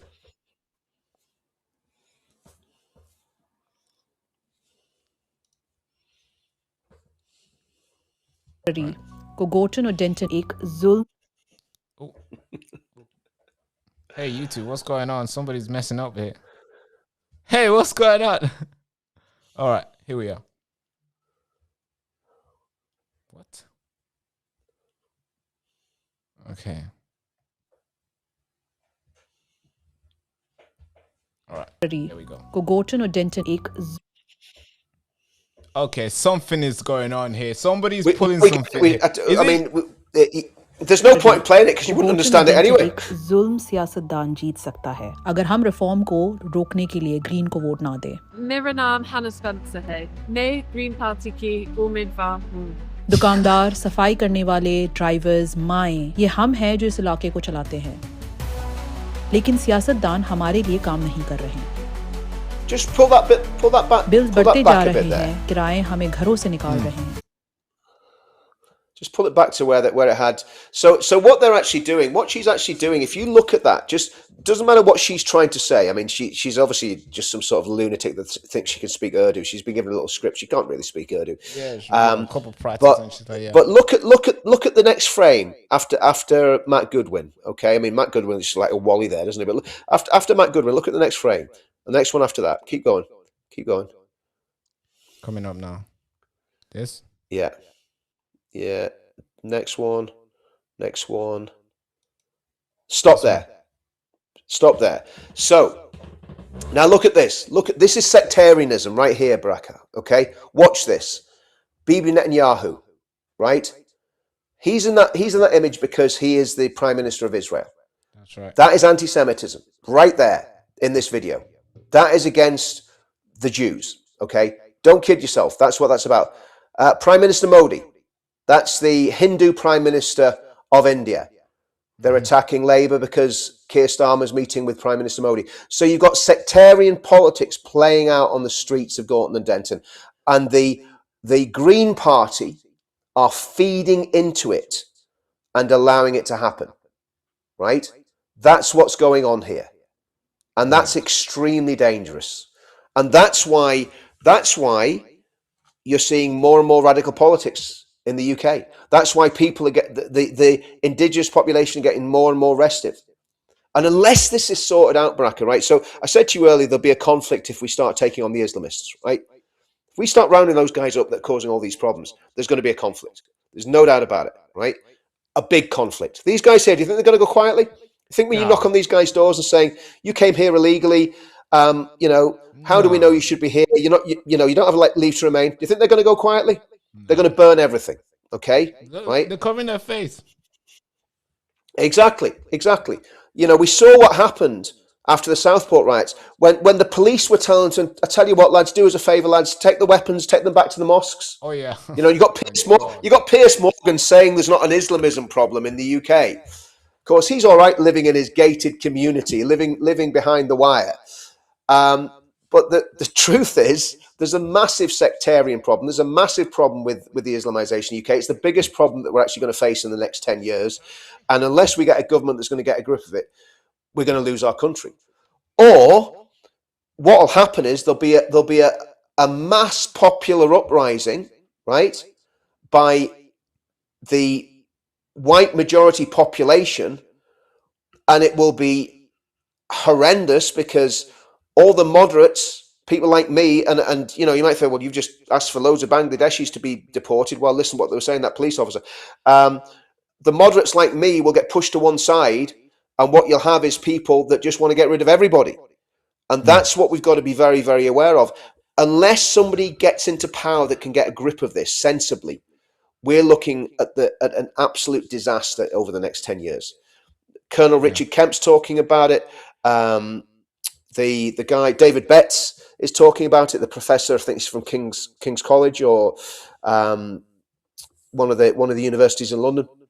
So people know this is going to happen. And what's happening is every single parliament is kicking the can down the road. They're appeasing the Muslims more and more because the Muslims from rising up. And what they're doing is they're radicalizing the indigenous British population. Mm-hmm. And that's how dangerous this all is. Yeah. That's how, and again, we were talking earlier about the attack in Germany. You know, some guy has started stabbing people. An Afghan migrant has started stabbing people at a Jehovah's Witness stand, giving out Jehovah's Witness literature in Wurzburg in Germany, and there's hardly anybody's talking about it. It was on the news for half a day and it disappeared. Remember, we couldn't find it. I had to go and look for the story to find it for you. Yeah, so find that. Yeah, we're in very, very dark times, very, very serious times, and that's why I'm convinced that we need Advance UK. That Advance UK is in exactly the sweet spot. You know, it's not an extreme party, it's not a racist party, but it is a party that will get the job done. Because again, if you look at the policies that we brought out, you know, the only one that wasn't in there was the Restore one, which was about, you know, banning halal. But everything else, you know, deals with this problem in pretty much the ways that I've been talking about and I've been describing. But more than that, video of Nigel Farage. Nigel Farage has come out in basically it's coming out against the ethno-nats and saying this is a battle that he's been fighting for. This is a battle that he's been fighting for a very long time, and he's gonna do anything to make sure he wins. Here's Nigel Farage. Let's play this. Then I fear that we will see a rise of a really worrying, dangerous form of extreme right ethno-nationalism. And I think we're beginning, over the last couple of weeks already, to see some specimens of it. Nobody over the last quarter of a century has done more to defeat the genuine, intolerant, abhorrent, extreme far right than me. We did it with the British National Party and we'll do it with whoever else follows. But it's important we get a grip on this because there is no issue other than legal and illegal immigration that has broken the bond of trust between the voters and those that govern us more than this issue. And I have spoken out consistently on it for now nearly 25 years. So that's Nigel coming out saying he's going to do anything and everything to stop the ethno-nats. And he's been doing a lot the past couple of years. What's your thoughts on that? Well, it's an interesting one. Farage deliberately excluded many people from the British working class from his political parties, whether it was UKIP, Brexit Party, Reform. If anybody had been in the BNP, they weren't allowed to join. UKIP, they weren't allowed to join. Brexit Party, they're not allowed to join Reform. Now, I've never joined the BNP. I've never been a member of the BNP, but I've got friends that were members of the BNP, and they're good people. There was no right-wing party that was talking about grooming, that was talking about mass migration other than the BNP then, because UKIP didn't mention it. UKIP was not a big, anti-immigration party. UKIP had one aim. The party name says it, United Kingdom Independence Party. So people have been talking about immigration for a long time. And in 2015, it was the first time I think that Nigel officially or really pushed the immigration issue when there was he did that poster of all the people walking from supposedly Syria through the Balkans to get to Europe, and he said, we've got to leave the EU to stop these people coming here. Pretty much, that's what he said. Okay, so I'll tell you who has fought against this for the last 15 years, and in a lot more up close and personal way, is Tommy Robinson. Because Tommy Robinson, literally, when he was running the EDL, went toe-to-toe with genuine Nazis, the real far right, and they stood toe-to-toe and literally beat them out of their organisation. Because, of course, when you set up a right-wing organisation, you get entryism. It's probably what's happening in Restore at the minute. You get entryism, you get people coming in, and you've got to deal with that. And Tommy did it physically. Nigel just banned everybody from joining his party that never been in any way associated with far-right politics.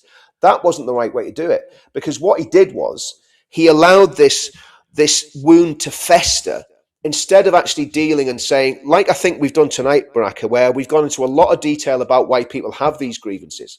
Mm-hmm. I've said it and I'll say it again and again and again. If you're judging a man on the colour of his skin and not on the contents of his character, in my opinion, it is morally wrong. It is not Christian.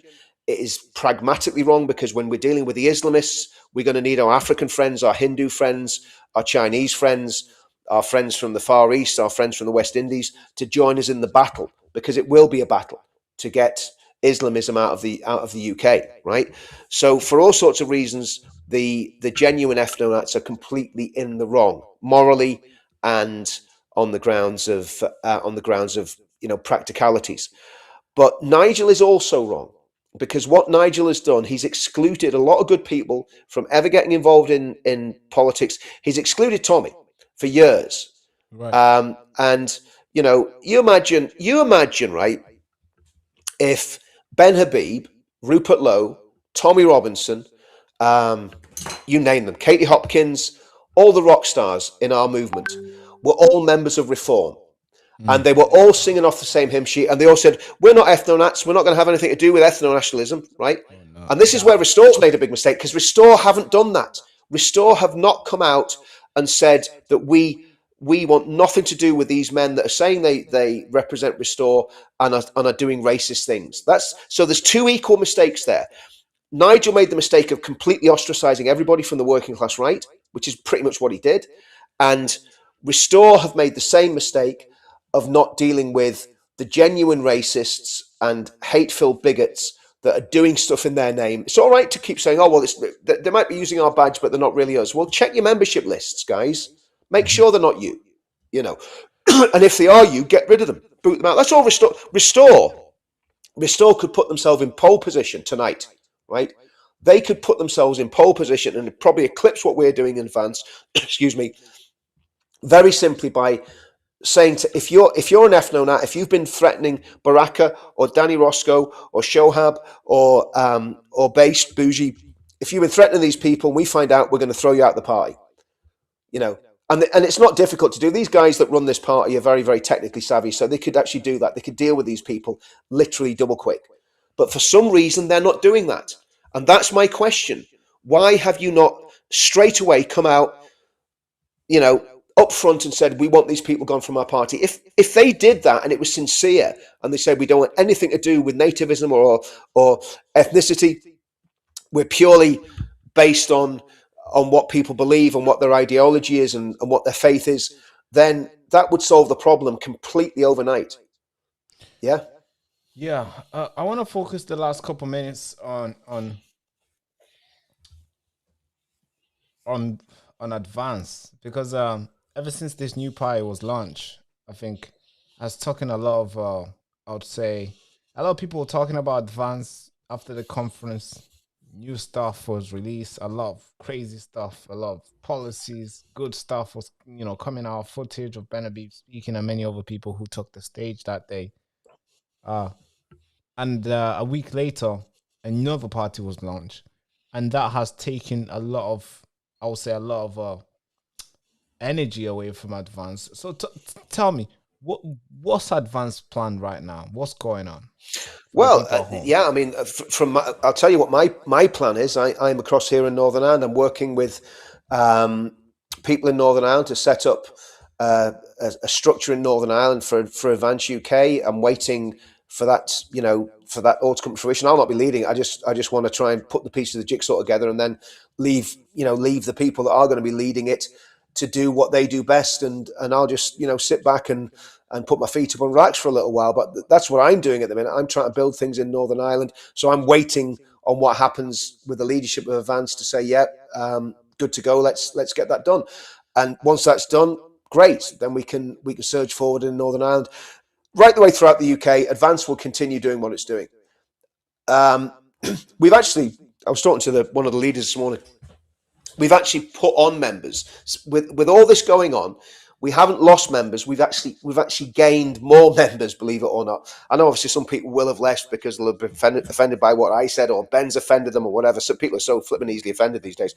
But people were very easy offended now. It's like and listen, I mean, we've just done a 2-hour podcast there, pretty much. I think, Baraka, it's an hour and a half. We're getting on to about an hour and a half, and if somebody can't clip something that I've said from that hour and a half's podcast, and on one side make me look like a swivel-eyed far-right lunatic, and on the other side make me look like a left-wing liberal Democrat, do you know what I mean? When you're talking for a long, long time and people take clips out of context. I mean, there's some clampet that lives out in, I think he lives out in Thailand, called Dinosaur Brain or something, Dino Brain, right? So he's got a brain the size of a Tyrannosaurus Rex, which is like a little tiny pea, tiny brain. Dino Brain. He's from Borough. He's a Borough lad, and he talks like that, and he shouts at the microphone, but he doesn't even live in England. He's got no buy-in whatsoever, but he likes shouting and slabbering and calling me out and saying, this guy doesn't know what he's effing on about. Dinosaur Brain, wind your neck in. Nobody cares what you think. Silly little man. Anyway, just thought I'd get that off my chest. So no doubt I clipped that as well. But the crazy where's it going with that? I like having these crazy rants from time to time. So Advance. So Advance is just keep calm and carry on. Advance is going nowhere. It's going to continue to build. We've got our own identity. It's not an extremist party. I keep saying to Ben, do you know what? I said this to you the other night. We're in the Goldilocks zone. We're in the Goldilocks zone. Goldilocks and the Three Bears. We're in the just right zone. So the bed's not too hard and too soft. The chair's nice. The porridge is just the right temperature. We are the Goldilocks party. Let me play that video of Ben himself actually announcing that of what's going on. The Goldilocks. Yeah, the Goldilocks. So let's see. So let me just. He got that from me, by the way. Oh, you got. All right. Richard is pulling the strings from behind. That's pretty cool. No, I'm not.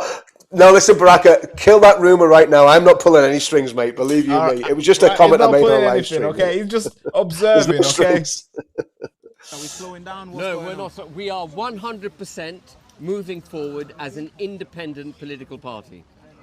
An offer was made. Right. I've had no response, and we continue. We are the Goldilocks political party. Our porridge is just the right temperature. The seat is just the right softness. Yeah. We are the perfect political party, and we are not going anywhere. Well, that is. I think that says a lot. Is that clear? Are we slowing down? Is that clear? No, we are 100%. That's clear. Yeah, I love Ben. I mean, Ben is one of the most open, genuine, principled people that I've met. He is the real deal. He's had so much stick, and I mean, Ben doesn't have to do this. Ben doesn't have to take this. In fact, none of it. This is the irony of this, right?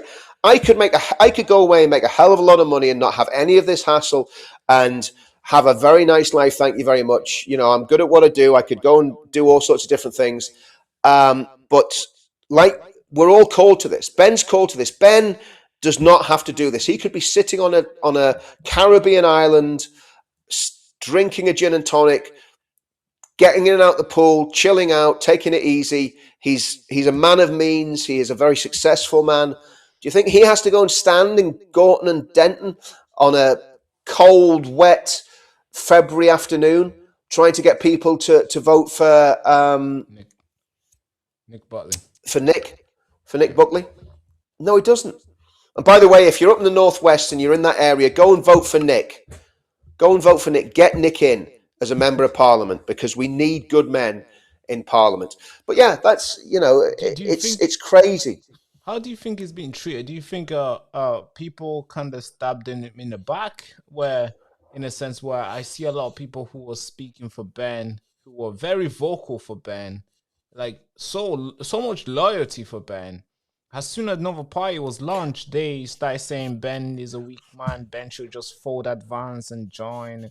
And I'm thinking, hey, you were at the event and you were really happy and you were doing this and now you switch within a couple hours. It's like, well, I mean, there's that complete onion that's been running around doing all sorts of stuff for months, and he's been in UKIP, he's been Turning Point, he's been in Advance, and now I think he's in Restore now. I mean, 17-year-old kid, I don't know what's going on with him, but he's been doing that sort of stuff. But I mean, I'm not going to pick on him, but I mean, it's just, why are people even listening to him? He's a child. Why is anyone listening to a 17-year-old kid? I mean, and it's the same. But anyway, putting that to one side, a lot of people I've been very disappointed in the way people have treated Ben. To me, Ben's the real deal. I could see Ben being Prime Minister way before I could see Rupert Lowe being Prime Minister.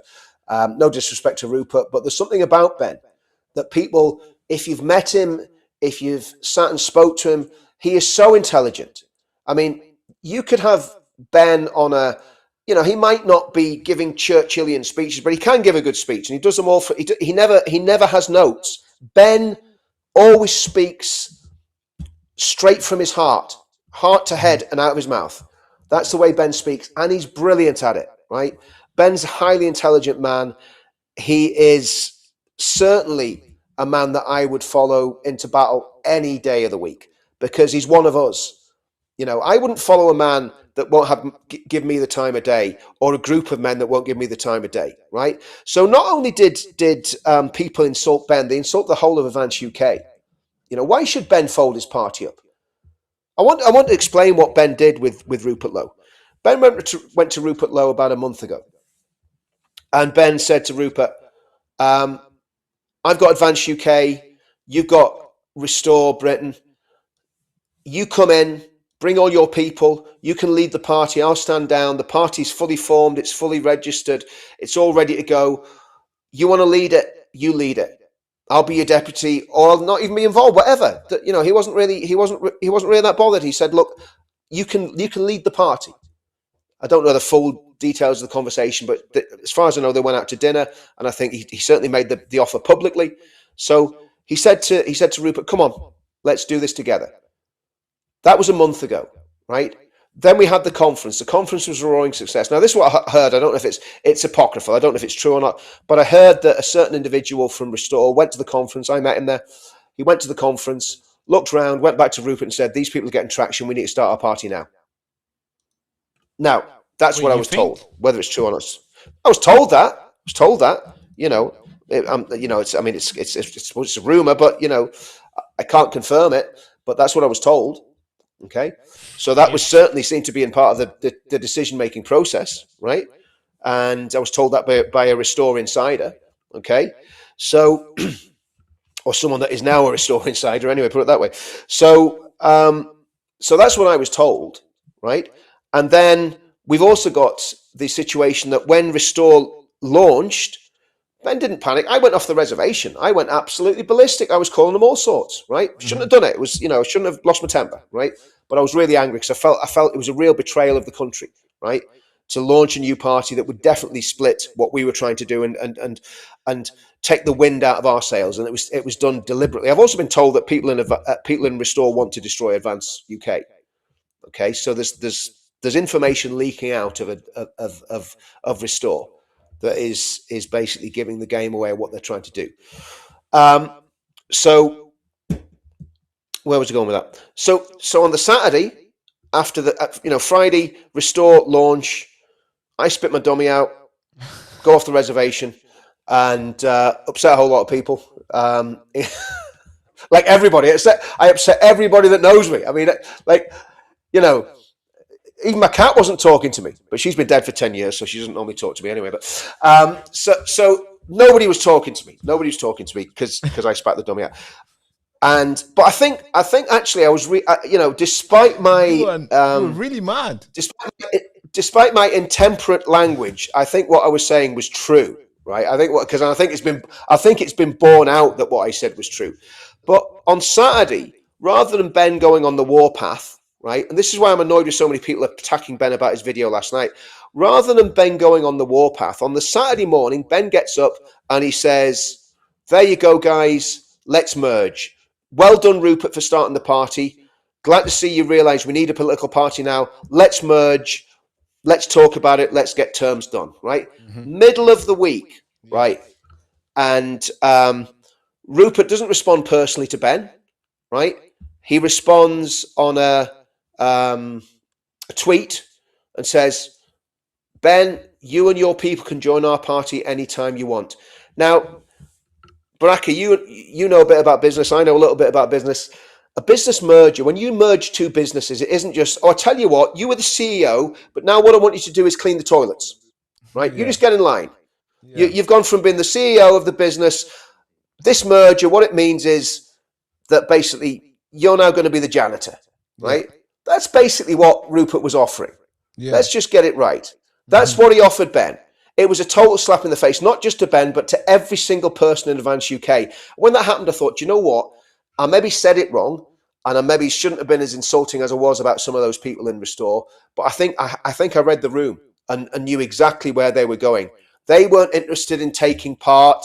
They're just like our little Muslim friend in Birmingham. They want to take over, right? That's what I got from that. Okay, and obviously Ben. I didn't know Ben was going to put that video out. I hadn't spoken to Ben over the weekend at all. Didn't know he was going to put that video out. That shocked me last night when he put that video out. But I think it was absolutely the right thing to do. And I think that now closes the issue off. Yeah. Until we can get to a stage where, look, I mean, if you were a betting man, you would say Restore have the whip hand. They've got Elon backing them on Twitter. They've got the traction. Elon Musk is not really consistent on his views. He supports this is the thing. He flip flops everything that comes up. So Elon Musk, he flip flops. I think he fell out with Trump, and he's friends with Trump again. He's not somebody that you can really trust. And then he was Ben. Yeah, one day he tweets this, one day he's like this one. So you need support. I think Advance UK needs to find a big, like, they need to create these pillars that cannot fall. I agree, and I think that's and do you know what? I think that's what we're doing. No, Elon Musk is not. No, absolutely not. And if you're just relying on one, it's like if you're in business and you just rely on one customer for all your revenue, and that customer suddenly says, "Do you know what? I don't like you anymore, Richard." You've got a big problem. You're out of business. You're out of business, or you're scrambling about trying to find new customers. So it's far better in any business model. It's far better having lots and lots and lots of very small donors than having one or two really massive donors. Obviously, don't get me wrong, it's great to get big donors. But here's the thing: if Elon Musk is your main backer, right? And I'm not in any way, it'd be great if Elon Musk came and threw some money at Advance UK or Restore or whatever. It'd be great for whatever party, but it's got to be done without strings attached, hasn't it? It's got to be done where you go, "Oh, this is what we do. This is what we're going to do," and then he buys into it. So I don't think that's an issue. I think we just build slowly now. We just build the party slowly, and it might mean that don't get me wrong, Elon wasn't. I don't think Elon offered Ben money. I don't know whether he did or didn't, but but Elon seems to be certainly backing Restore at the minute. But that might change because Elon might see some of the stuff that's happening in Restore and not like it. Do you know what I mean? He might go, "Hold on, is this just like another Farage thing?" So you don't know what Elon's going to do either. So, and again, I'm not going to attack or slag Elon Musk off. He's the richest man in the world. Even I'm not that stupid. But yeah, who knows what will happen? I don't think this is the problem, because I was talking to Ben yesterday, not yesterday, on Saturday before the video launch, and the conversation was about that people were taking the piss. I don't know. I don't want to take any credits after him releasing that video. Of course not. I think Ben Habib is very intelligent. He knows, he knows what to do in whatever situation he is in. He doesn't need a 24-year-old man to tell him what the fuck to do. But from my perspective, I was like, bro. I was going to say you should tell Rupert Lowe that. Rupert Lowe doesn't need 27-year-olds telling him what to do, but yeah, I'm sure he needs them to type. But you see, I was telling him, I was like, okay, bro, and we were talking, no professional. This was not like professional talk. Mics were off, phones was off. Nobody was recording. It was just me and himself. And I think I pulled him on the side where nobody else was able to hear our conversation. Actually, we was outside the pub. Everybody else went in the pub and was like, okay, we're going to stay here. And we were there for like a good hour. And it was exactly about what it was going on publicly. I was like, bro, they are taking the piss.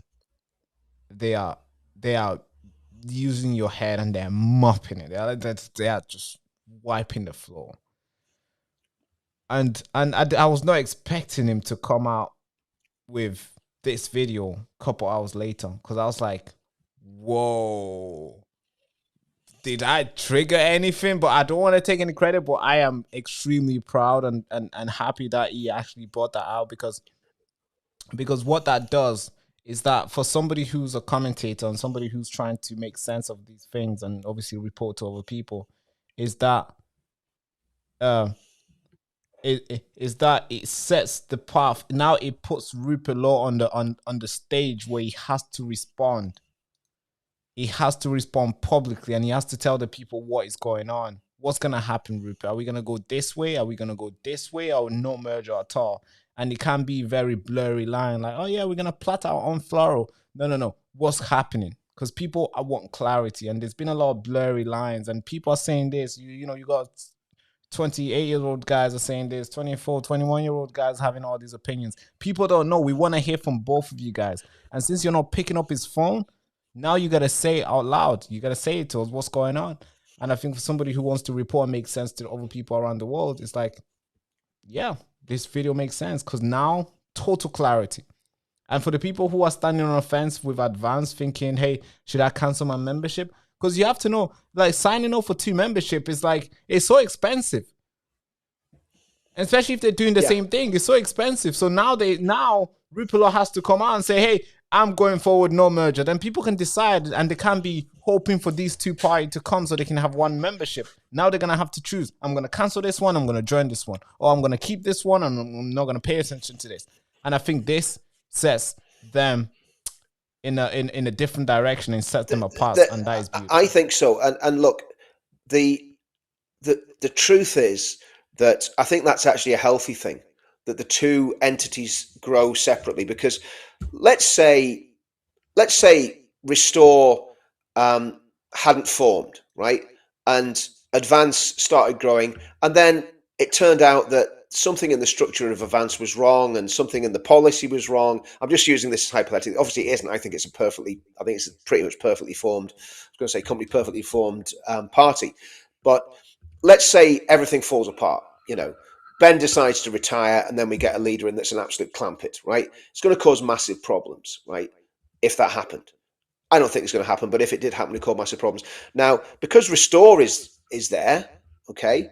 So let's say Restore's doing everything perfectly well, everything fantastically, and Advance falls apart. Well, Restore's still there.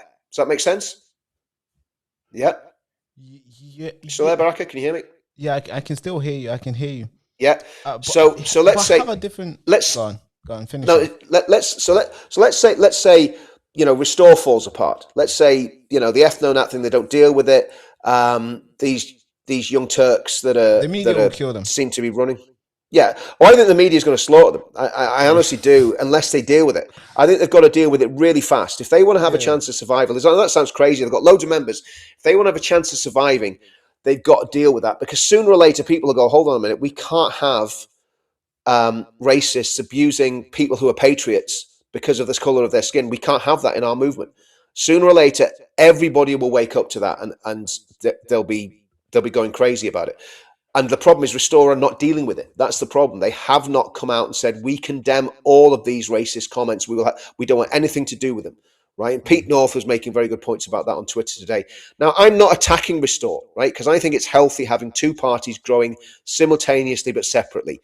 If a merger had happened on equal terms, where Ben had welcomed in the college and the structure of Advance, and the party become Advance Restore, or whatever you want to call it, Re-Advance or whatever, then that would have been great. We'd have all got together in mutual respect, mutual understanding, equality, and we'd have marched forward together and we'd have done amazing things.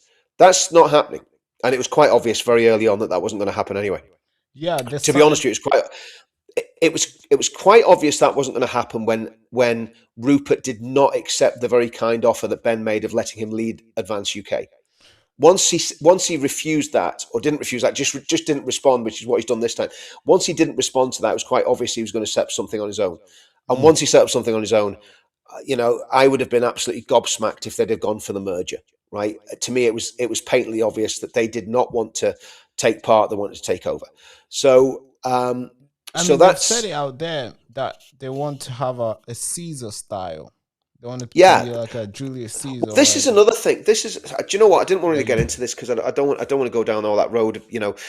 I've done that to death. But the point is, at the minute, what's happening is Advance is growing in their little space, and Restore are growing in their space, Reform are going in their space, and UKIP's growing in their space, right? I'm sure all the parties are growing to a certain extent, right? And then you've got actually David Curtin and the Heritage Party and a few others.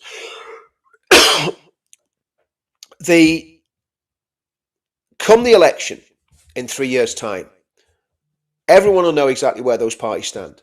All the birth pains of each party will be gone. UKIP's been there a long time. UKIP's like the old pensioner of the parties, and then there's these young bucks coming up on the scene. And Reform's a young party as well. So all of these parties are going to be doing what they're doing, building policy, and I think it's actually healthy. I just think people don't understand. If there was a general election tomorrow, it would be a bit of a problem. Well, one, Restore wouldn't be ready for a general election tomorrow. Where they're going to get 600 candidates for. If there's a general election next week, there's only one party going to be ready for that, and that's Reform. If there's a general election in 6 months' time, Advance would probably be ready because Advance has been building branches and so on and so forth, but Restore still wouldn't be ready. So people have got to bear that in mind as well. If there isn't a snap election for whatever reason in 6 months' time, then the only party that's going to be ready is Reform and Advance, right? So, but let's say we've got this 3 years of torment of putting up with the Labour Party.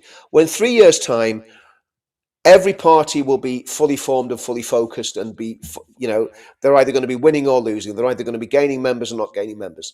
So that's when you really are in the situation where you go, okay, we're 6 months out from a possible general election. We need to get our heads together and start talking about how we can do this together, even though we're not the same parties and we're separate parties. What pacts can we make? And what do we have in common that we can talk about? But I stress it, the ethnonat thing needs to be dealt with. If I know they're saying, one thing, but the point is there's people doing stuff in their name that is wrong. And that needs to be dealt with. So I think that's a big thing. That's not me criticizing Restore. That's friendly advice. They're not my party. It's not my business. In fact, in a way, because I'm not a big fan of them, I'm almost saying, well, just don't say anything, and then you'll crash and burn anyway. But I think it's going to be healthier having two strong parties to the right of Reform. Because if you look at the policies that Reform's put out today, guess what? They're going to ban the hijab. Guess what? They're not allowing any churches to be turned into mosques anymore. Mm-hmm. So they're literally pickpocketing Advance's policies, putting them in their pocket. Yeah. Do you know what? I don't mind that. I don't mind, because the more we're all aligned, right? The more we're all coming from the same direction, the better it is. And that's the easier it is. What we'll have is, pardon? The easier it is. Yeah, exactly. So that's what we need to do. We need to get rid of the craziness on the right, which is happening on the fringes of Restore. We need to get rid of the liberalism in Farage's little party and the snobbery that Farage and some of the people around him suffer from. And we also need to get everybody to realise that Advance UK is the Goldilocks party. Yeah, that's correct. That's correct. Yeah. Oh man, we've spent a lot of time talking. It's so amazing. I like talking to you and Paul Forbes. It's like, because we can dive into anything, and because you guys are so passionate, you guys want to unite, and you guys, don't you guys don't have any sort of prejudice towards anyone. You judge people based on their value, Baraka, their morals, and their character. And that is so lovely because we can dive into anything, and we can disagree and go back and forth, and we can still carry on talking. And exactly, I have strong opinions on a lot of things, and some people might not agree with them. But you know, I think I've thought most of the things through that I say before I say them. Sometimes I say stupid things, but on the whole, I've thought things through. Even if I say them very quickly, I've actually thought, and I'm pretty, sure about what I'm going to say.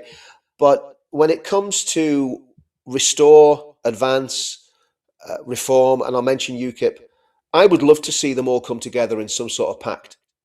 I would love to see them working together in some sort of pact. If we're in a situation where advance isn't in a position to form a government, or restore aren't in a position to form a government, or reform aren't, I would love to see them all come together. Yeah, obviously time will tell. We can always... I think we're frozen there, Barack. Yeah, a little bit frozen. Can you hear me now? Hello? Hello, can you hear me? Hello, you still there, mate? Yeah, I can hear you. I can hear you good. Can you hear me? Hello? Hold on. I think I can... Can you hear me? Let me just give him a text.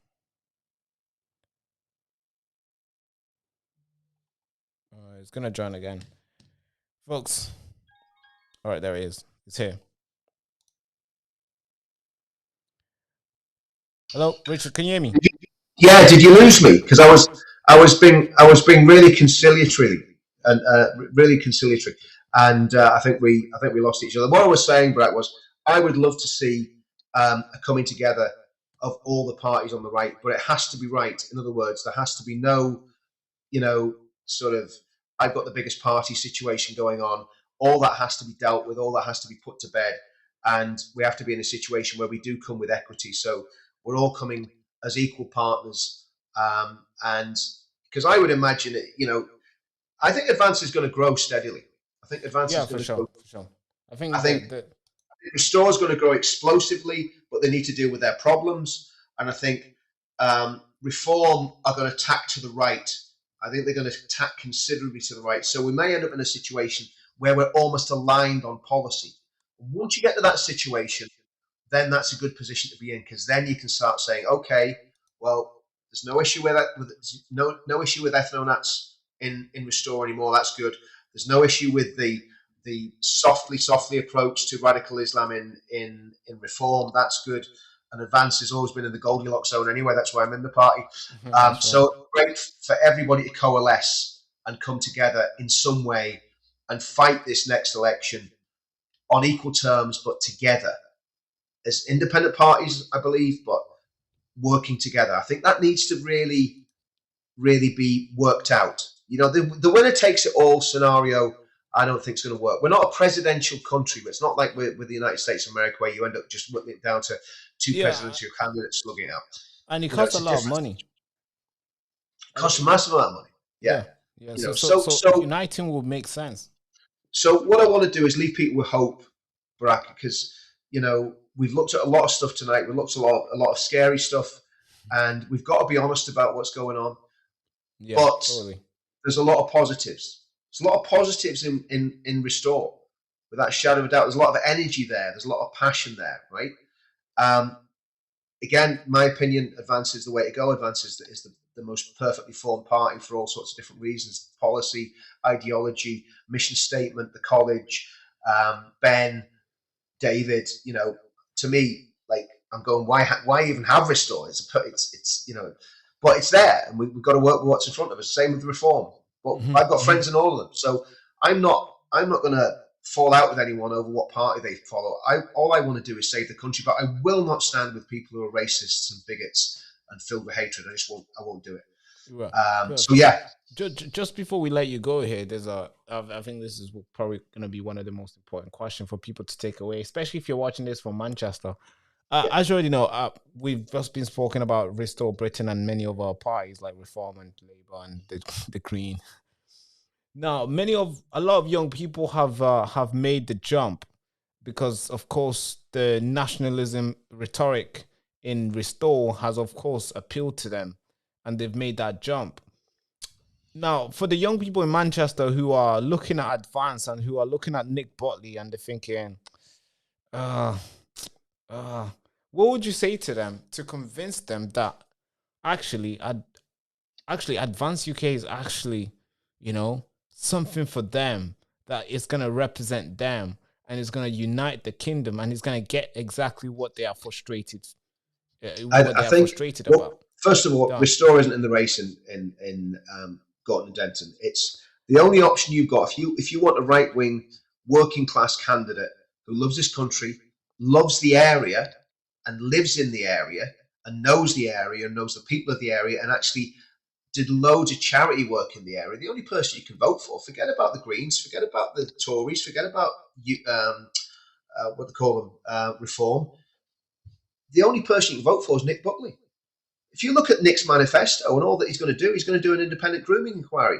He's going to call the police to account. He's going to call himself to account. He's going to call all the public officials to account. I mean, it's incredible what Nick's going to do if he gets elected.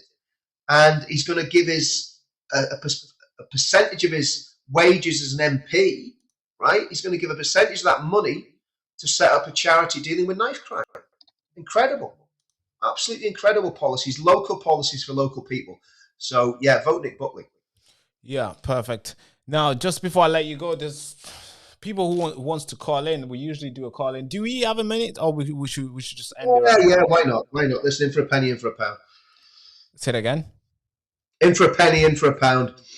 Okay, don't understand. But all right, in for the penny, in for the pound. Okay, folks, we're gonna open the phone line. We're probably gonna take 3 calls. As of course, it's probably getting late now. And I'm sure Richard has a lot of things to do this evening. All right, cool. The phone line is open. If you already have the number, please type it in and call in. The phone line is open, okay? We're frozen again. Oh, we're frozen again. Can you hear me? I can frozen hear you. Again. So I can hear you. Can you hear me?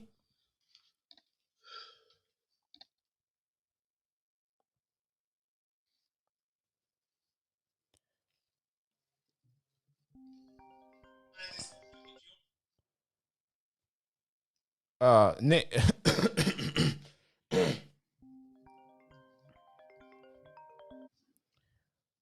Hello, hi. You made it through to the Baraka show. What's your name and where you calling from? Hey, Alan. I'm calling from the other side of Manchester. Oh, Alan. How you doing, Alan? You all right? I'm not doing too bad, but I'm a bit upset today. Good evening, Richard. I love you to bits, man. Can you hear me? I'm my type of person. And, I feel upset because I'll tell you why. Why? I got upset in front of Ben when I spoke to him. And I told him he's doing a brilliant job with the party. And I told him he needed to stick with the race because he's building a party on granite, not quicksand. And I asked him to make a promise to me that if I can last and see it through to 2029, would he put the great back into prison, back into Britain? And he's to carry on the fight and not rely on Rupert Lowe or anybody else to join the party, unite the party, until they are ready to come along. And we will be that, he will be that party, and he will be the leader, and he'll be a good politician, and a good MP, and a good Prime Minister. And I asked him to put the great back into Britain for me, either before I die, or if I die beforehand. And he said, he gave me a big call because he knew I got upset.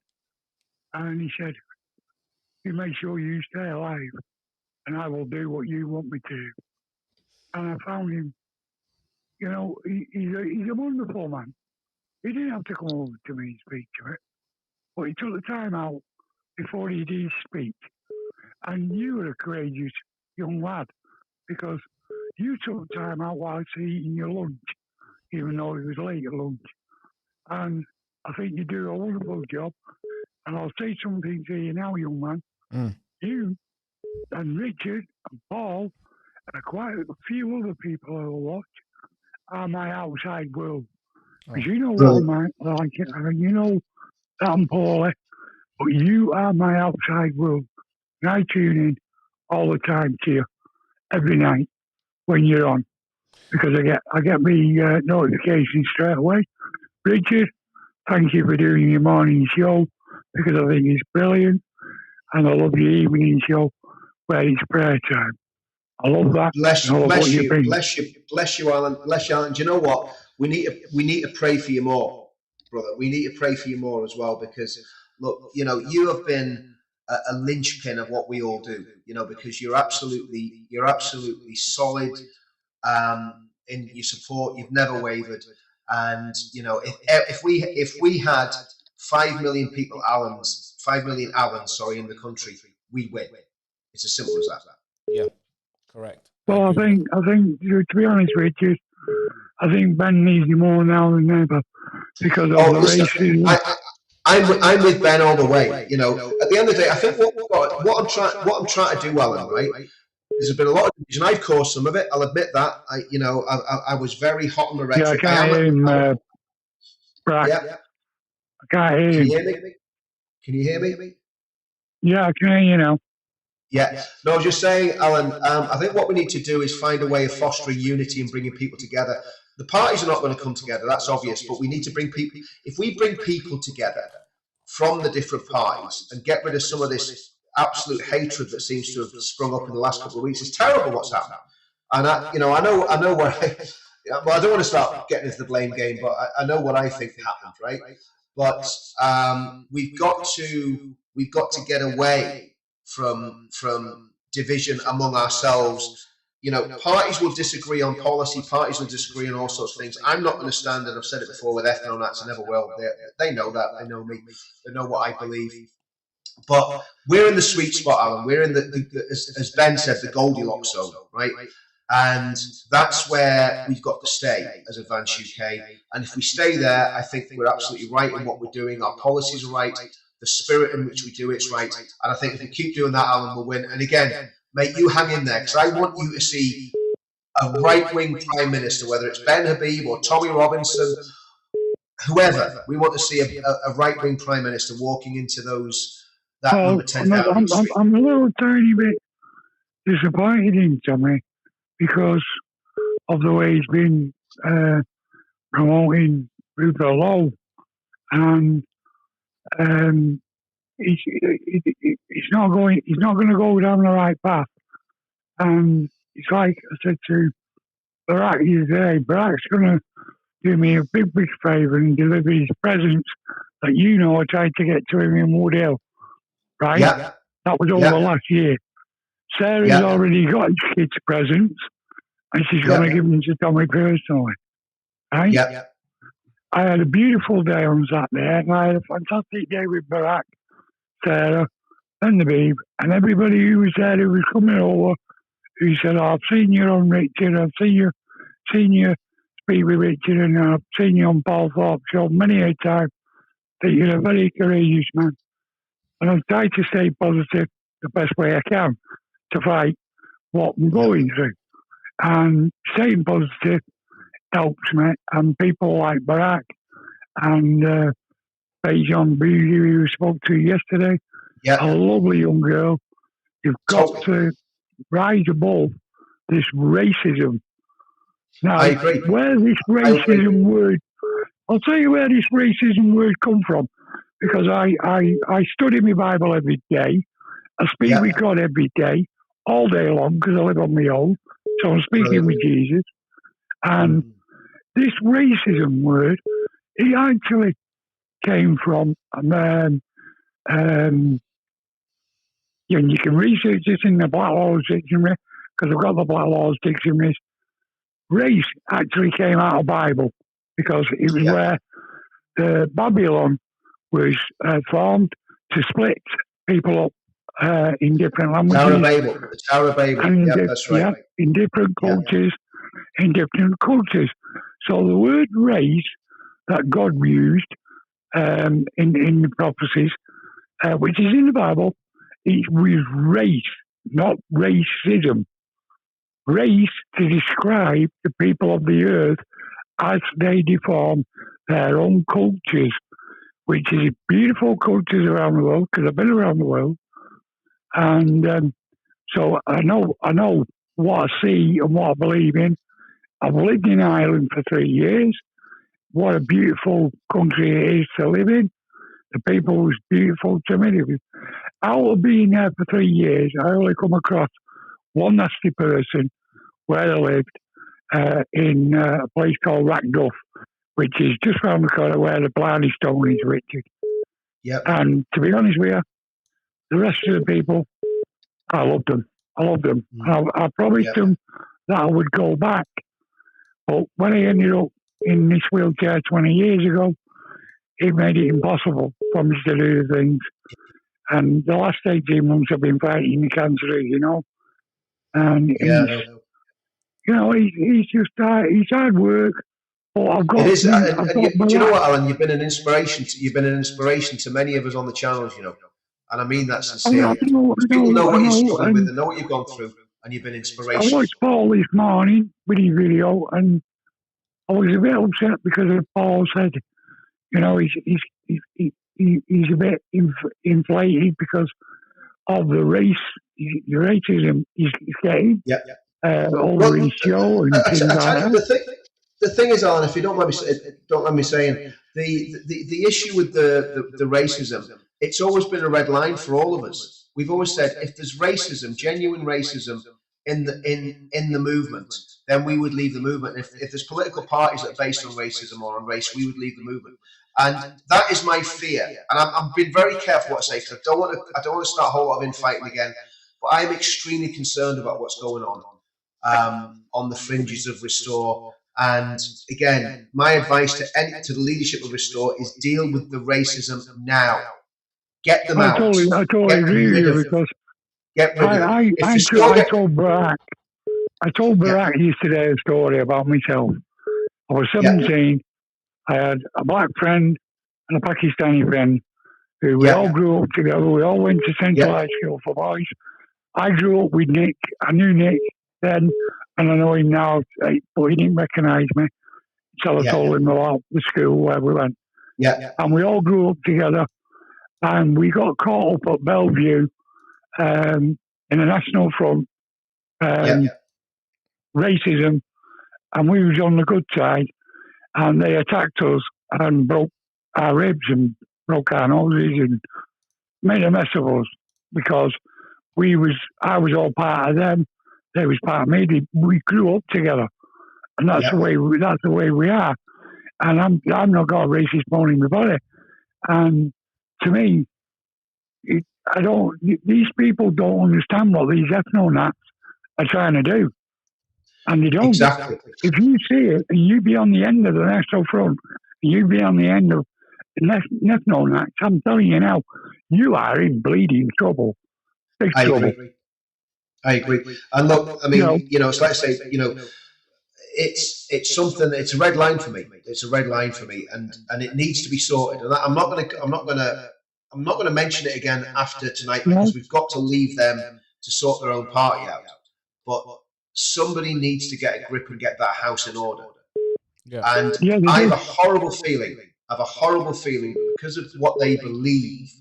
They call it nativism now. They call it. They deny they're ethno-nats, so the guys in the party are saying they're not ethno-nats, but they talk a lot about nativism and they talk a lot about ethnicity. And they have to somebody has to intervene and have a word with them, because they're taking people down a very, very dark path, and they're allowing a lot of very dark stuff to be said. And it's dangerous. It's dangerous for all. It's dangerous for those of us who are standing against it as well, not just for ethnic minorities. It's dangerous for me to say what I'm saying in defense of. I mean, it's so dangerous, because I don't know if she'll mind me saying this, but I was on a call with Sarah White. And the abuse that she's been getting, it's insane. And the reason why she's getting all these abuses is because she chose to stand up against these guys, and she chose to come and defend myself and Basin Bougie and Khadija and many other people who have been receiving the racist abuse.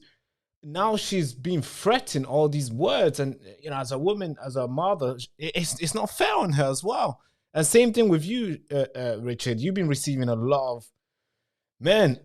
It's insane every time when I read your comments. It's like, I don't the things that they say about you. I just don't care. Listen, what I want to say to you both, what I want to say to you both is this: it's going to get worse. So I don't read comments. I don't give two shits what anybody thinks of me because I'm dying. So it doesn't matter. That's more interesting to me to carry on fighting. And I don't give two shits. But they're going to try and take you down in any shape, size, or form they can do to get you both to start to bite. And you must not bite. Do not bite because you're going to be defeated.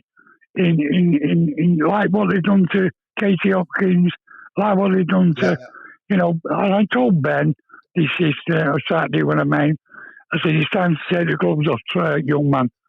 And he said, don't you worry. He said, I'm ready for it. He said, no, I'm ready for the fight. And we will win. We will win eventually. Ben's a scrapper. Ben's not going to give up. Not a lot of people know this. Ben boxed for Cambridge. I think Cambridge University. He boxed. Ben's a scrapper. Ben can have a tear up. You know what I mean? So Ben's a scrapper. I didn't know that, but Ben's a scrapper. Oh, Ben boxed. He boxed at as far as I know, a fairly decent level. I think it was in Cambridge University. So Ben could throw a few punches. I mean, obviously, none of us want to get into that. Nobody want to get physical, but yeah. But Alan, it's what it means is he's got that spirit in him. He's got the fighting spirit in him. Mm-hmm. Alan, thank you so much for calling in. Well, thank you both for doing what you're doing. And bless you, Alan.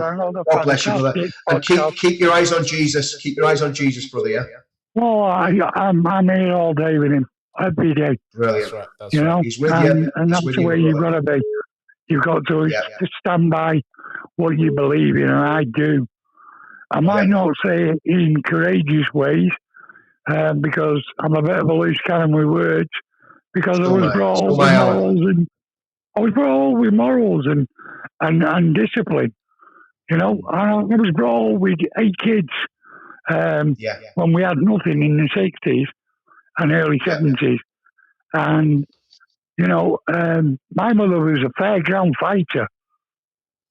That's how she put dinner on the table. And it might have been cheese and milk and a slice of bread. But she did it. She did it for 8 kids. So 4 of them died. And it was hard. It was hard being brought up.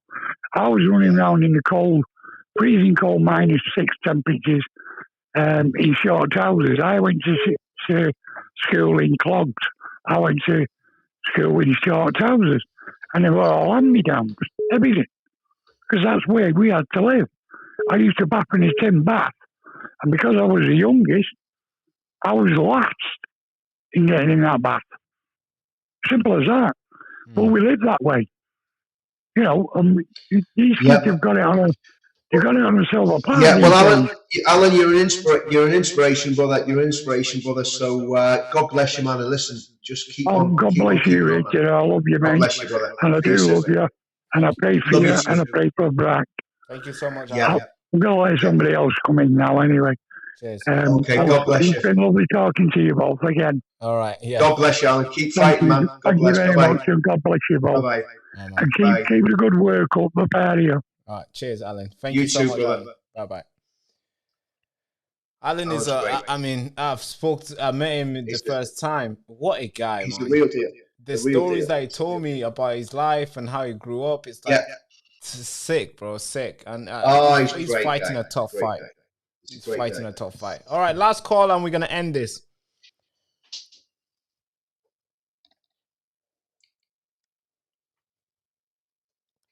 Hello? Hi, you made it through to the Baraka Show. What's your name and where you calling from?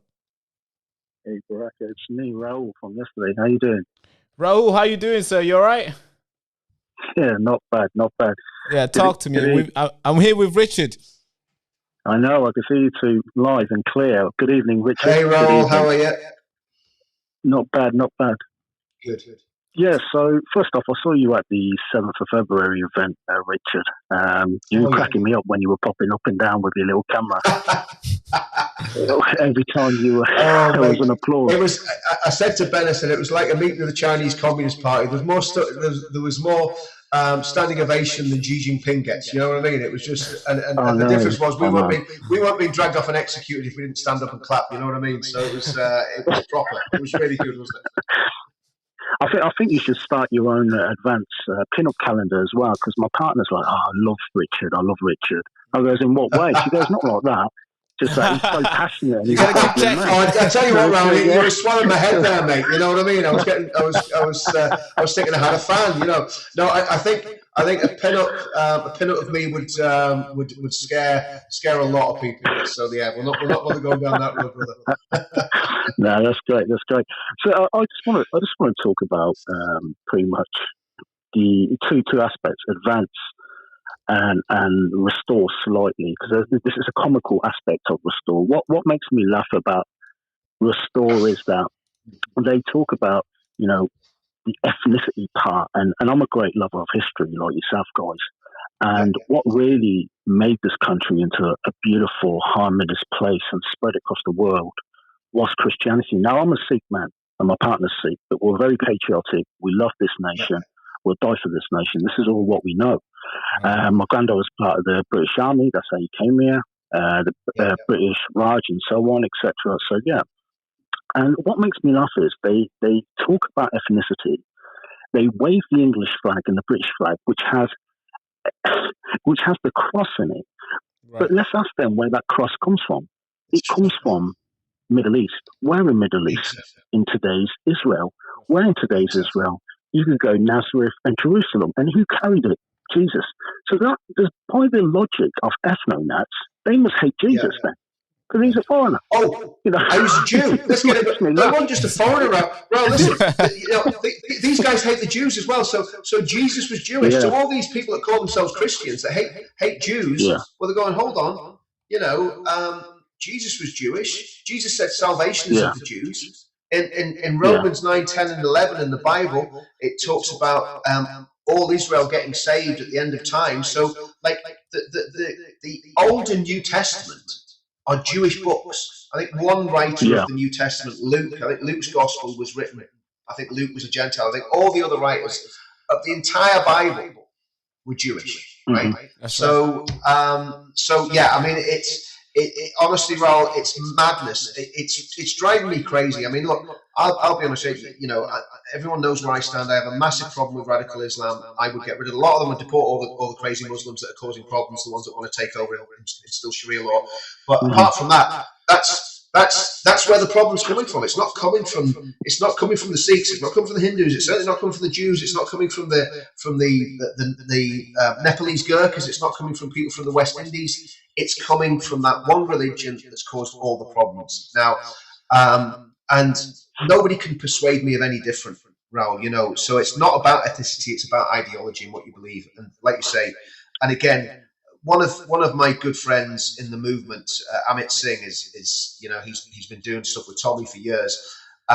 You know, he's obviously a Sikh, and he knows exactly where the problems are coming from. And he always says, look, we Sikhs fought against, I think it was the Mughals, was it, in India? I mean, you'll know far better than me. You know, you guys did battle with them, you know, for years and paid a massive price that we could never imagine. So the Sikh people understand what this battle's all about, and it's not about your skin color, you know.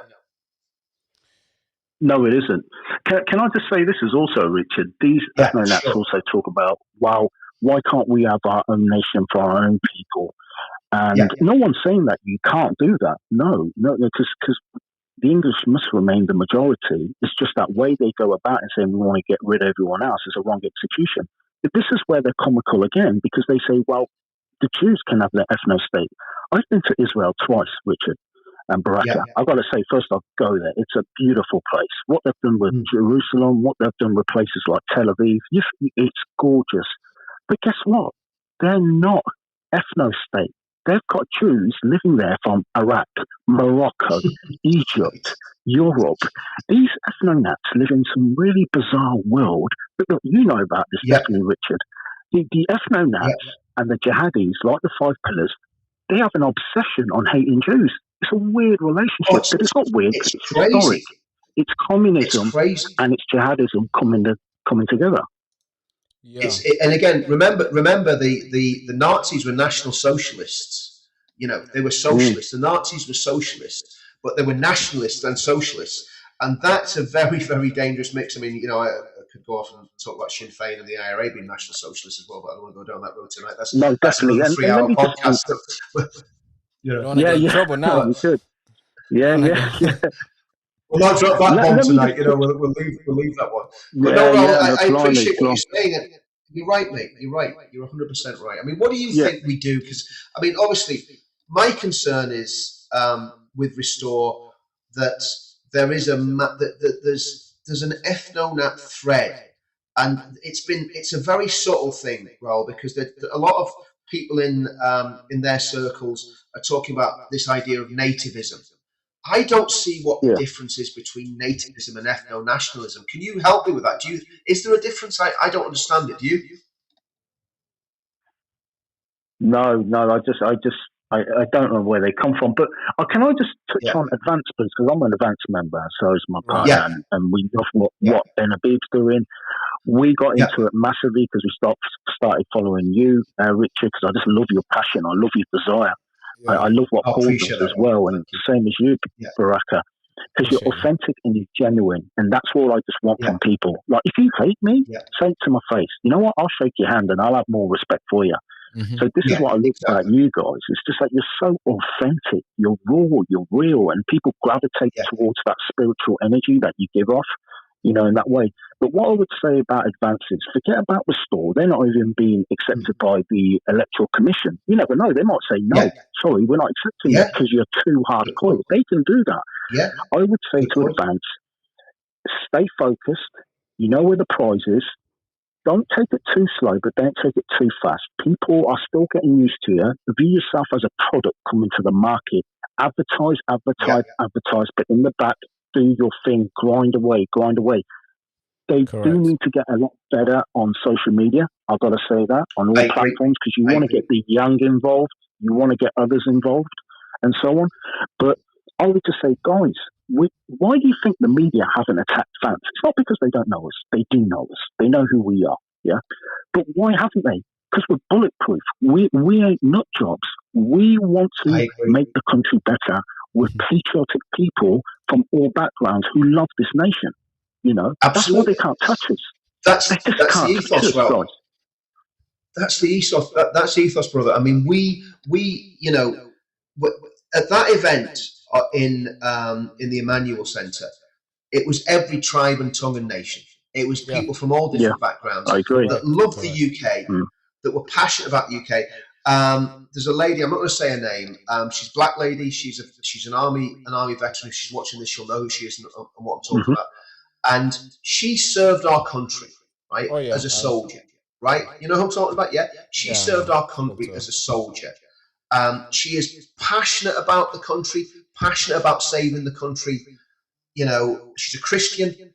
And, you know, these nutcases, these absolute disgusting mongrels, ethnonats, would throw her out of the country. Well, I tell you what, do you know what? They'd have to come through me first, right? Before they throw that lady out of the country, right? Or before they throw, you know, and again, there's other friends I've got that have been involved in this movement for a long time. I don't ever mention the names because they don't want the names mentioned. They do stuff in the background. But they're black lads that were in the army, right? Black lads that I served with as well, right? And all of them, according to their doctrine, would be going, right? It's disgusting to even see anyone that gives Steve Laws airtime now is a disgrace, right? Now, Liam did it at the beginning, and, you know, I didn't agree with it, but I get why he did it. But we all know what Steve Laws believes now. Nobody should give Steve Laws the oxygen of publicity. If you do, you tacitly agree with him, in my opinion. That's how I feel about it. We know what they believe. Don't give them airtime. Don't give them the oxygen of publicity. Keep them out of the public space. We don't want to hear their garbage, right? because I'm sick of it as well, Raoul. It just really, really grinds my gears, you know. And listen, holding this position is dangerous because people will physically attack you over it. I've been physically attacked a number of times because of what I believe about ethno rights, right? It is what it is. But, yeah.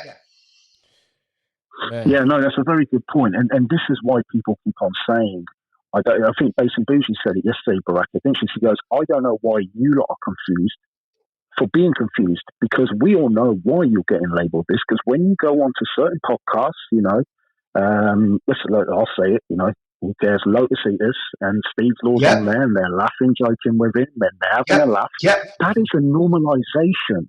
That is a normalisation of his behaviour, of his thought process. No one's got a problem if you're saying, let's get all illegals out and foreign criminals out. Any nation would agree with that. That's normal. But when you are I'll be honest with you. Mixed race kids have to go as well. You're sick. You're sick in the head then. Now, I'll be honest with you. I have a massive problem with Lotus Eaters. I think it's rotten to the core. I'll be honest with you. I've just been brutally honest. I've been trying to bite my tongue, but I know what their agenda is, Raoul. I know what they're doing. Right? They're not hiding it. It's obvious what they're doing and what their agenda is, and I'll have nothing to do with it. Simple as that. So I was very abusive about Carl. I know Carl. And I apologise to him publicly about what I said, but I don't like what they're doing. That's my problem. I'm going to try and stay away from the personal insults. I don't like those guys and what they're. I don't like those guys, what they're doing, what they believe, because I know what they believe, and they're very clever because they wrap it up in flowery language and they deny what they really are, right? But I know what they are, and they're not hiding it very well. And Douglas Murray talked about this years ago. Douglas Murray said, these people that are doing this are playing a very, very dangerous game. And let's get it right. It's not going to be Carl Benjamin that's walking through a housing estate and gets a knife plunged into his chest by either a racist or of either side, either a racist jihadi or a racist, ethnonat or a racist black guy. Because that's what's going to happen. It's going to push people to the extremes. And that's what the danger is here, Raoul, that we're going to end up in a race war. And we can't have that in this country. We cannot have that, And I totally agree. There is going to be a violent... Sorry, go on. Yeah, can I just say this as well? And this is quite important, and you've touched on it as well. Look, every great nation is built upon an ancestral, spiritual background. And we are in a spiritual war. We are. I'm going to say it straight. This is good against evil. And to save this country, at its core, Christianity has to be at the forefront. And we have to remember that. And we have to remember, this is why it goes back to, you made a great comment. Without Christianity, you'll be just idiots rolling around in the mud. Christianity civilized you, turned you into this, being of wildness, and so on. But they forget that because they're so obsessed. But what I would say is this, and I'll say this, and I would like to be a bit more involved with it. So I did used to work in politics, but I won't say what, but then I left, and I think I preferred the wage of my comfortable, well-paid private sector job instead. But that's another story. But listen, mate. If you want to get involved, get involved. Don't sit on the fence. Get involved with Advance. You know where the Goldilocks are, mate. I said, Richard, I was speaking to my partner earlier today, and I said, you know what? Everyone's got a skill set of something. It doesn't matter. Let's utilize everyone's skill set. Let's get everyone involved in somehow. And I used to be a campaign manager. I'll leave it out there. I used to be a campaign manager many years ago. And everyone needs to use their skill set. It could be something as simple as just create a page on social media and start spreading words. Just create it yourself. Upload clips, do something. Out of your way. But it is important that we stay focused. We stay focused. Those who've been racially abused, it's disgusting. Don't worry about it. You've got a big family behind you. It's all of us lot. Don't worry about it. Because when I was at the Emmanuel Centre, I said it yesterday, Richard, when I was speaking to Baraka and Basin, it was like a carnival event. The energy was amazing. Everyone was laughing. And it was like a family as well. It was like a family. We're just talking to random people. It's great. Sorry, carry on. Yeah. No, I just totally agree with everything you're saying there. And I think here's the thing, and this is for you, Baraka, and Base Bougie, and Danny Roscoe. And do you say Khadijah's been getting it as well? Which I believe so. I believe so. Yeah, there was a video of one. Somebody downloaded her video from TikTok because she posted on TikTok. That's her platform, right? They posted on X, and it was dragged around, and people just saying random stuff to it. Well, I mean that's just good. Well. I mean, Khadijah, Kat's a friend of mine as well, and I know her story. If it's the same Kat I'm thinking, I'm sure it is. She lives up in the northwest. There's that same girl that we're talking about, yeah. Yeah. Are you talking about the girl who's she's involved in? Yeah. I know Kat. Kat's a good friend of mine. I haven't been in touch with her for a while, but Kat's a good friend of mine. So these are all people that's been fighting this fight for years, right? Mm-hmm. And these animals that are racially abusing them, they are animals. They're disgusting pieces of garbage that are racially abusing people that's been involved in this movement, fighting this fight in the trenches on the front lines. They need to hang their heads in shame. Absolute, complete and utter scumbags, right? But it's been energized, like you say, Ral. It's been energized by operations like the Lotus Eaters. Without any shadow of doubt, it's been so energized. I think they're on a mission to make racism great again. I think that's what they're up to. Their mission is that's what they're doing. Yeah, that's what they're doing. And let's just call a spade, right? Yeah, and in advance, we're in that sweet spot. And Raul, you should get involved, brother. Yeah. You should get involved in what we're doing. But the other thing is, like you say, when this is going on, right, when you're looking on social media and you're just getting tons and tons of hate, I don't know how the people have the chance. I don't have the chance. I don't have the time to hate people on social media or even comment on social media. I don't know about you guys. But you're seeing this avalanche of hate coming against you. You do sometimes feel very isolated. And you've got friends and family members saying, I think you've gone too far there, Richard, and all the rest of it. And it's good to know that we've got people that have got our back. You know what I mean? And correct. Me and Danny, last time me and Danny spoke, we had words with each other, right? In fact, no, we didn't, because we met at the Christmas thing. I think we hugged it out. But anyway, me and Danny Roscoe weren't getting on too well because of the UKIP and the Vance thing and all the rest of it. But Danny, if you get seeing this, brother, I've got your back. If anyone's giving you racist abuse, I've got your back, right? Anyone ever comes up to you and I'm there, they're going to have to come through me first, right? And I'm a big lump. So I'll stand with you. I'll stand with you, Danny. I'll stand with you, Baraka. I'll stand with any of my friends that have been walking with me in this battle for years, and I stand shoulder to shoulder with people that are getting racially abused because it's absolutely unacceptable. And again, Restore need to sort their shit out and put a stop to it right now. Yeah, makes sense. Now I want to put this. I want to read this super chat that just came in. I think it's going to be good to get both of your input here. So an account called Zionist Scott 85 says, Advance UK formed too quickly and never built a movement like Restore Britain did. And now they are moaning and they're wrecks of jealousy. Ian from Glasgow, aka Zionist Scots. Rupert Lowe is our Donald Trump, he says. Yeah, Richard, you want to go first, my friend? I'll let you take that one round, and then I'll come in with my comments after you've said your piece. I think I know who Zionist Scott. If it's Zionist Scott who are thinking of, I think he might be a mate of mine. So I've got to be careful what I say. But and the fact he's saying he's a Zionist means he's probably not an ethno, you know what I mean? So he's probably all right. Yeah, he's probably on the wind up. But let's pretend his super chat is seriously genuine. The way I look at it is that Ben Habib created something not too soon or without any information. People were aware of who Ben Habib was. Ben Habib was the honourable man who defended Rupert Lowe's name. Ben Habib was the man who didn't have to do this. He's a very wealthy man, but he does. He gave us a home. Ben Habib is also the man who donated money to the rape inquiry for Rupert Lowe. Ben Habib is someone who put, I think, around about 100K of his own money into the party. People know who Ben Habib is. You know, he's well-spoken, dresses slick. I love the way he comes across. But what Ben Habib did was he saw a groundswell where people needed a home. He brought us all around together. He built that home. He put us in it. And then he said, I'm going to build this and market it in the background. We know who Rupert Lowe is because he will get more traction. He's an MP. He's out there. People know him. And then he said, come over. Now, if Rupert Lowe didn't want to come over, It's quite simple. Be an honourable man and say, I want to do my own thing. If I'm setting up a business, you and me, Richard, and you're saying, we'll build a business. A month later, I found out you built your own, but with someone else. I'm like, what are you doing? I'm going to be cheesed off. I'm going to be very honest. Exactly. But it's not about moaning. I think a lot of people in advance are very honourable and they're very clued up what's going on.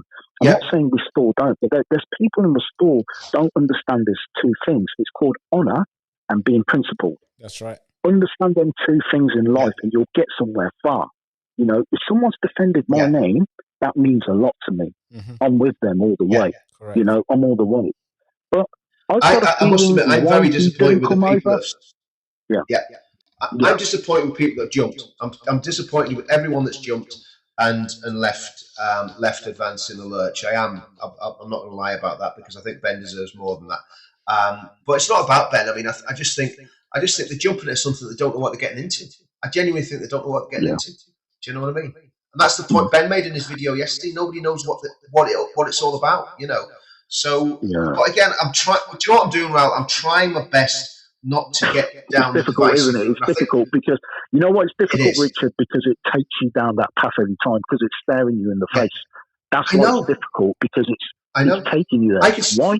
Because I can see what's happening, and I can see where the direction it's going, and it's worrying me a lot. You know, and you know, Richard, maybe a bit of comfort, my brother. Yeah. Look, they're surging like anything new. It surges, and it hits a flat line, right? It hits a flat line. This is the new chick on the block. You know, she's the new fancy thing on Instagram. Everyone's checking her out. Oh, I want a bit. Once they get to know her, they're like, "Hope your missus is sitting next to you, Raoul." I think she's downstairs. She's watching it on the bigger TV. I've been left to the laptop. Gonna get in trouble now. I'm on the sofa, I think. That's a problem with live streams. That's a problem with live streams, Raoul. Listen, mate, that's a problem with live streams. Once you've said it, it's out there. You can't take it back. You can't unring a bell. Yeah, they're gonna clip this. I'm in the annex tonight. Forget the bed. Mate, listen. But no, it's literally that. It's trendy. It's cool. But once you find out who that person really is, people will say, "Look, I'm telling you now, they ain't going to get a lot of votes," and I'll tell you why. First off, they ain't even been accepted by the electoral commissioner. Number two, you need to get the middle ground. The middle ground consists of people from different backgrounds. They ain't going to vote for you if you got nut jobs like this. And I'll tell you what, the media are going to eat you lot up. Because the everyday Joe blocks is too busy working, paying mortgages and rent. They're going to see a quick clickbait and they're like, "Oh, forget that. I ain't joining them." Exactly. Don't worry, Advance. Hold on tight. Exactly. We'll be good. I agree. I agree. Because I mean, it's that idea of being the Goldilocks zone, Raoul, and that's where we're at, mate. You know. And again, thanks. You've really encouraged me. You know. I mean, because I was getting to the stage where I was going, "Do you know what? I was really," because you do sometimes you feel the pressure. There's people telling lies about you. There's people slandering you. There's people, you know, just saying things that are just horrendous. And like at the end of the day, it doesn't matter how resilient you are. You know, it hits you sometimes. You know, but especially that dinosaur brain. There's a guy called Dinosaur Brain. He's got a brain the size of a pig. lives out in the I don't know, Thailand or somewhere apparently. But Dinosaur Brain. I just don't know why someone can wake up and be like, "I want to dislike someone because of their skin color." I just find that so retarded. It's weird to me. I can dislike you if you're morally an idiot, but skin color, come on. It's embarrassing. It's embarrassing. You know, if that was, you know, I'm going to stop because I don't want to start really going down. You don't want to get in trouble. Do you know what? Do you know why? Because I'm trying to find a way of having unity with these people. But I'm finding it very difficult to like the people that are running that party. I can't help myself. Yes, exactly. It's such low IQ stuff. It really is. Like, it's such low IQ stuff. I switch off most of the time, but you can't because it's in your face, and you're like, "Oh, then let's have that conversation." And I don't hate these people. I want redemption for them. I want them to wake up. Look, Richard. Yeah, people will say we've got these issues with Muslims. I love Muslims. I know you love Muslims. I know Muslims. Yeah. But I just want them to leave Islam because I think they're better than Islam. I do. What the church will say, individual Muslims are capable of great things because they have that beauty in their heart. Hey, brothers, sisters, Muslims, if you're listening, we don't hate you. We love you. Yeah, come join exactly. us. Leave Islam. Exactly. You're better than that. Come on. What we've got to do, I mean, I said this about Shohab. Shohab did more to help me than anybody else in the movement, probably, in terms of encouraging me when my mother died last year. He was like on it all the time. Richard, are you doing okay? Checking in with him, praying for your brother. And I'm like, what do you mean you're praying for us? I said, you're a Christian now. No, he says, I'm praying for him. That's okay. You know, so Shohab, I mean, but I would love to see Shohab be a Christian. I would love to see Shohab as a Christian because he's such a nice guy. I'm thinking, you're a Christian, you just don't know it yet. Do you know what I mean? You know, he's just, you know. He's a really good guy. You trying to convert me as well, Richard, are you? Listen, everybody. No, absolutely, Raoul. Absolutely, Raoul. Listen, you better believe it. You know, look, you know, if I put it this way, if I was a Muslim, I'd be probably in Somalia or Boko Haram or something like that. Do you know what I mean? Everything I do, Raoul, I'm full on, mate. I'm a fanatic, you know. But the good thing is about Christianity, it's love your enemies, turn the other cheek, and you know, you know. I always say to people, imagine how bad I'd be if I wasn't a Christian. Yeah. Oh no. This is me with the calming. This is me with the calming influence of God in my life. Imagine what it'd be like if I wasn't a Christian. It would be unbearable. It would be unbearable. Yeah. Want to know what country you'd be in? Would you be in Britain? You know. Well, if I wasn't a Christian, yeah, I think I would. I think I'd be in Britain, but I'd probably be in strange ways. You know what I mean? Strange ways. Hey, Richard, just to annoy the real racists. You know, why don't you just go live in Israel? That would really stick it to them, won't it? I'd love to go and live in Israel. I am a Zionist. I mean, the thing is, I actually am a Zionist. I actually believe that the Jews should have their own homeland for sure. Absolutely, I agree with you. But Richard, you're a man who follows Christ, and where is Christ from? So of course you can be a supporter of Israel. Of course you are. It makes perfect sense. If you're a Christian, I don't understand how you can be a Christian and not be a supporter of Israel. And of course, you know, it was Oliver Cromwell who was influenced by John Owen and the Puritans that brought the Jewish people back to England in the 1600s because they'd been persecuted and thrown out. I think it was by Edward I, and Cromwell brought them back. And guess what? The country was blessed. The country was blessed for 400 years until we betrayed the Jews in the late 1940s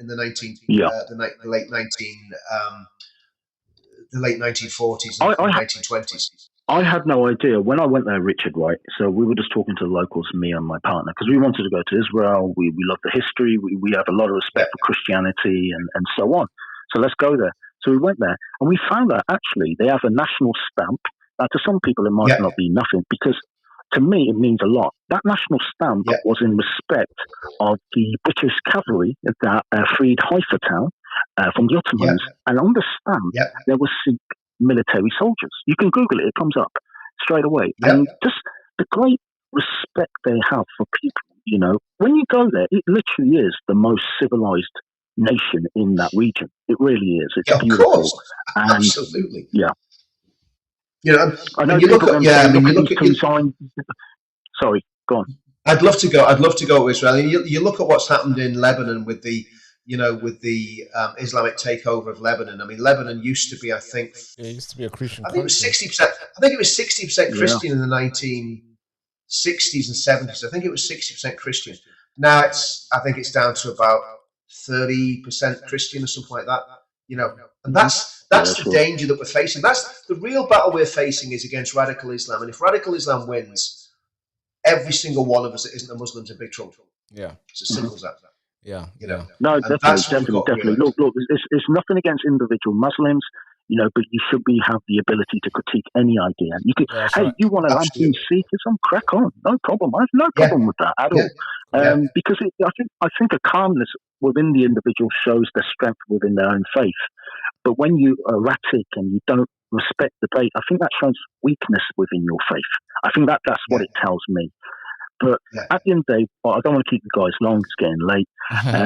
But at the end of the day, look, let's stay focused, guys. Don't worry about what Restore are doing. You know, if people are being abused, doesn't matter who you are, let's get together as a family, let's defend them. But let's just stay focused, let's get on with lives. Because I tell you what, you know these people that say stuff online, they'll never say it to your face. You know, they're little losers, they're little bums, they're doing nothing, they envy. They need love. They probably need a hug. Yeah, they probably need a girlfriend. I don't know. I must admit, Raoul. This is where I do struggle with my Christianity sometimes, because I can think of the sort of hug I'd like to give them. It's with my arms, firmly locked around their throats as they choke out. But that's just the way I am sometimes. You know what I mean? Hey, we're all human, brother. We're all human, brother. Don't worry about it. We're all human. Yeah, I've had it for so long, and it's boring, and it's like, I've seen it all, I've heard it all, and I'm just like, oh, here we go again. We thought we got rid of them. Unite the Kingdom. When we first started doing Unite the Kingdom, I thought we got rid of them, and this whole thing with Restore has given them some sort of demonic energy, and it's they got a home now. But I tell you, if you want to make your life, if you want to make your life interesting, Richard, like I said, you got a little side hustle, become a pin-up model for Advance, get that calendar out, get them cowboy boots on. The ladies will be after you. Mate, it's the problem. Not my studio, but the problem is with my 6-pack has turned into an 18-pack now, so it's it's a bit of an issue. Hey, you got enough time for the summertime? Hey, well, I have, haven't I? Yeah. I cannot think of anything worse than a nearly 60-year-old man in a pair of Speedos. So we'll just bury that thought forever. I think. especially leopard ones, Richard. Yeah. You don't want to be wearing the leopard ones. Do you not remember the Southern Comfort advert from a few years ago? Yeah, the guy walking down the beach. You all remember that advert? That's pretty much what I'd look like if I was walking down the beach. Except, unfortunately, my body would be a lot whiter than that guy's was. Do you know what I mean? It wouldn't be a good look. Hey, you ever seen that picture of Putin sitting on the horse? Putin, You've seen it? I bet a lot. Yeah. Putin. I can see you doing that. Yeah, Putin sitting on a horse, giving it, big time Charlie, like he always does. People in the chat, they'll be like, yeah, I've seen it. They're Googling it right now. I can see it. I can see Richard more of a 6'5" version. Well, do you know what? The thing about our leaders compared with Putin, I mean, remember Putin doing his judo and throwing people all over the dojo in somewhere in Russia there, and then Keir Starmer. I kept playing it. Keir Starmer had a little go on the punch bag. And let's just say he wasn't. He should have trained before he did. He should have trained before he did that. You know what I mean? Oh my God! Tell me about it. Hey, how's everything going for 16th of May? Is it on point? I saw Danny Tomo's videos. Everything on point, Richard? Do you know much? Any updates? It's looking good. It's looking good. I mean, we're obviously talking to we're talking to all the people that we need to talk to about getting it done. All the people that's going to do all the rigs. All the people that's going to obviously talk to the old Bill about their side of it. So I'm very enthusiastic about it. I mean, I think it's going to be bigger than last time. Yeah, that's awesome. We just need to get exactly what we want, which we normally do, and then we'll kind of go from there. But it's going to be an interesting day. They always are. I mean, last time, how we actually got through that day last time. Yeah, that was huge. Is just I was there with my partner Richard, and we didn't make it to the stage because it was just you just can't move, right? So we just walked off and thought, "Stop this." We just went to our favourite fish and chips down the road.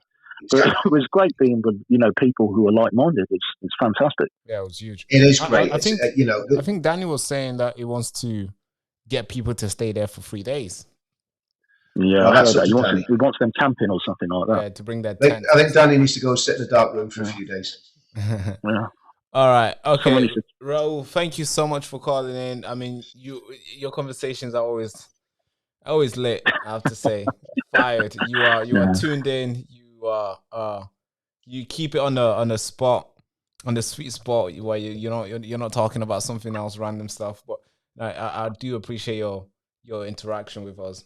Thank you so much. And I appreciate it. Yesterday as well. It was a great call. Bless you, Raoul. Good You're going to start hearing a lot from me. I've been in the background for many, many months, and my friends have been like, "Come on, man, just get out there, start doing stuff, get back into the political scene." How about you come on the show? How about you come on the show? We can do something like that. That's not a problem. That's not a problem. I can reach out to you anyway. Yeah, you got this number. Just drop a text, and we'll see what we can do. But thank you so much for calling in. You're welcome. God bless you all. God bless Richard. Awesome, God Raoul. bless Baraka. Tell your miss I'll get that calendar sorted out. Sleep well.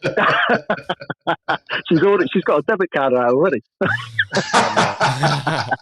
Gonna be in trouble now. Yeah, I'm in trouble. It's not going to be OnlyFans, Raoul. It's going to be OnlyVans. You know what I mean? Only man. Anyway, guys, you take care. Good night. God bless you all. Good night, everyone in the chat. Take care. Take care. Bye-bye. Bye. Oh, brilliant. Oh, man. Good stuff. That's the last caller, folks. Don't call that's going to be it. That's going to be it, Baraka. Listen, that was a mammoth. That was I think, cool guy. Cool guy. Raoul's brilliant. Alan's brilliant as well. That was a 2.5 hour live stream. I think is it not? I think it's free, to be fair. Yeah, it has to be free. It's 2 hours and 50 minutes. Wow. I knew we were not gonna do 1 hour. I know. We don't stop in it. As soon as you start, it's not finishing. It's good stuff. And listen, I mean, I think we covered a lot of ground there. Hope we kept. Look, you know, we're coming to this. We're coming at this. We're not coming at this to be divisive. We've got to tell the truth. We've got to tell the truth, and sometimes the truth hurts. And it hurts all the time, to be fair. Yeah, that's what it's all about. But yeah, I appreciate. Are we still on? Or are we still on? Or are we offline? Or are we still online? No, we're still live right now. We're gonna end it very. Oh, that's okay. Yeah. I wasn't sure. Just you were looking so chilled there, Brack. I thought we'd finished, mate. You know. Now I'm tired. You see, like you're tired, mate. So am I. You know, I've been around. I was saying, you know what? I'm not going to do any of these long live streams anymore. I'm not going to be going to bed late. I'm going to be in bed by 10 o'clock every night. And there we go, 10 past 11. I'm like, oh. I'm meant to be. I think. You see, I'm meant to be asleep because I get up at 5. I'm meant to be asleep now. And because my team works till 10 to finish off. Because obviously after the videos, they pick up the video and they go do the stuff. They go edit it. Yeah. And now it's like obviously. Done. But man, it's always been. Well, listen, you've got plenty of ammunition there. You've got plenty of ammunition for everybody to hate me. You know, the Muslims will hate me. The far right will hate me. I think if you look on Twitter right now, they're probably already posting this thing. Oh, cool. I don't care. I think I've seen these guys are screen recording the chat and they're posting it. Look. Who's posting the Muslims or the far righties? No, the far righties. I think the Muslims' hate have gone down a little bit, and a lot of extreme right has emerged in my DMs. I usually just ignore. I don't know. I reckon I'll trigger some of the Muslims tonight for sure. Nah, I get some Muslim hates as well sometimes, but I really don't even open the chat. Do you know what? Do you know what? If I'm brutally honest, I've only ever had problems from people on the far right. I've never had problems from the Muslims. Oh, well, I've had problems with a few lefties on demos, like, but on the whole, it's people on the proper far right that have caused me all the problems. Not anybody else. You know what I mean? It says a lot, doesn't it? You know, it says a lot. When you take a principled stand. I mean, we'll see. We'll see what the future holds. I hope obviously things will get better. But right now we got to fight, and we have to stay back to the center and bring back common sense and unite. But I hope we've done that tonight because I mean, what we did was I think we addressed all the issues on why people are feeling like that and why people are people can fall into prejudice. People from all backgrounds, as we were saying earlier, can fall into prejudice and racism. We've got to be careful. We've always got to be careful of that. And whether it's sectarianism, we had sectarianism in Northern Ireland. Whether it's sectarianism in England with the Islamists, it's very easy to get dragged down into hating. And but the ethnonats, they can't be allowed to take over our movement. No. Yeah, that's correct. Any last words before we end this broadcast? It's time to go to bed. Yes, it is time to go time for bed.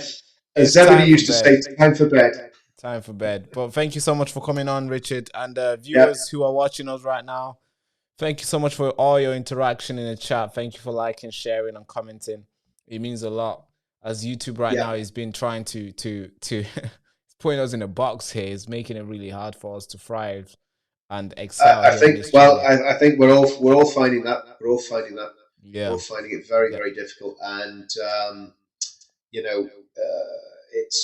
it's strange that the people with the really extreme views seem to get a free pass, and the people that are in that sweet zone that we're in seem to get strangled. It's very, very strange. Perfect. Thank you so much, Richard. Thank you so much, and thank you for all the mods. The moderators who have been here working really hard late. And thank you for one staff who has stayed up. And I don't know how, but we're gonna have to deal with that later. But thank you so much for all you guys, the work in the background. If you could do me a favor, and get me this video downloaded. Oh yeah, let's end this broadcast. We're gonna talk. Yeah. Well, okay, good stuff. I'll call you, guys. Thanks everyone for watching. Fight hate with love. See you soon. Thank you so much, sir. Thank you. All right, folks. Without further ado, thank you so much for watching, liking, commenting, and subscribe. Hand to the head salute. Bye-bye, folks. You've been silenced for very long, and every time you try to resist, they put you in jail. For my children. You've controlled your mind for so long to the point where you let them decide what your kids should learn, what gender they will be. And now you've let them to come for the whole nation, destroying what Britain once stood up for.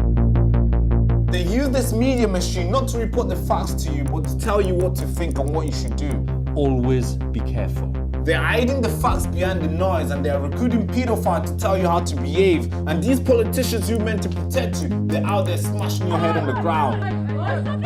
And no jail time for them. This road we've been on has been very dark for a very long time, and it's time to shine a light on the truth and advocate for justice. We the people make the nation, and if we don't stand up and advocate for justice, then we certainly won't make this nation great again. So we have to create a place for that, a place that can contribute to a more informed society. And that place is Next Frontier Media.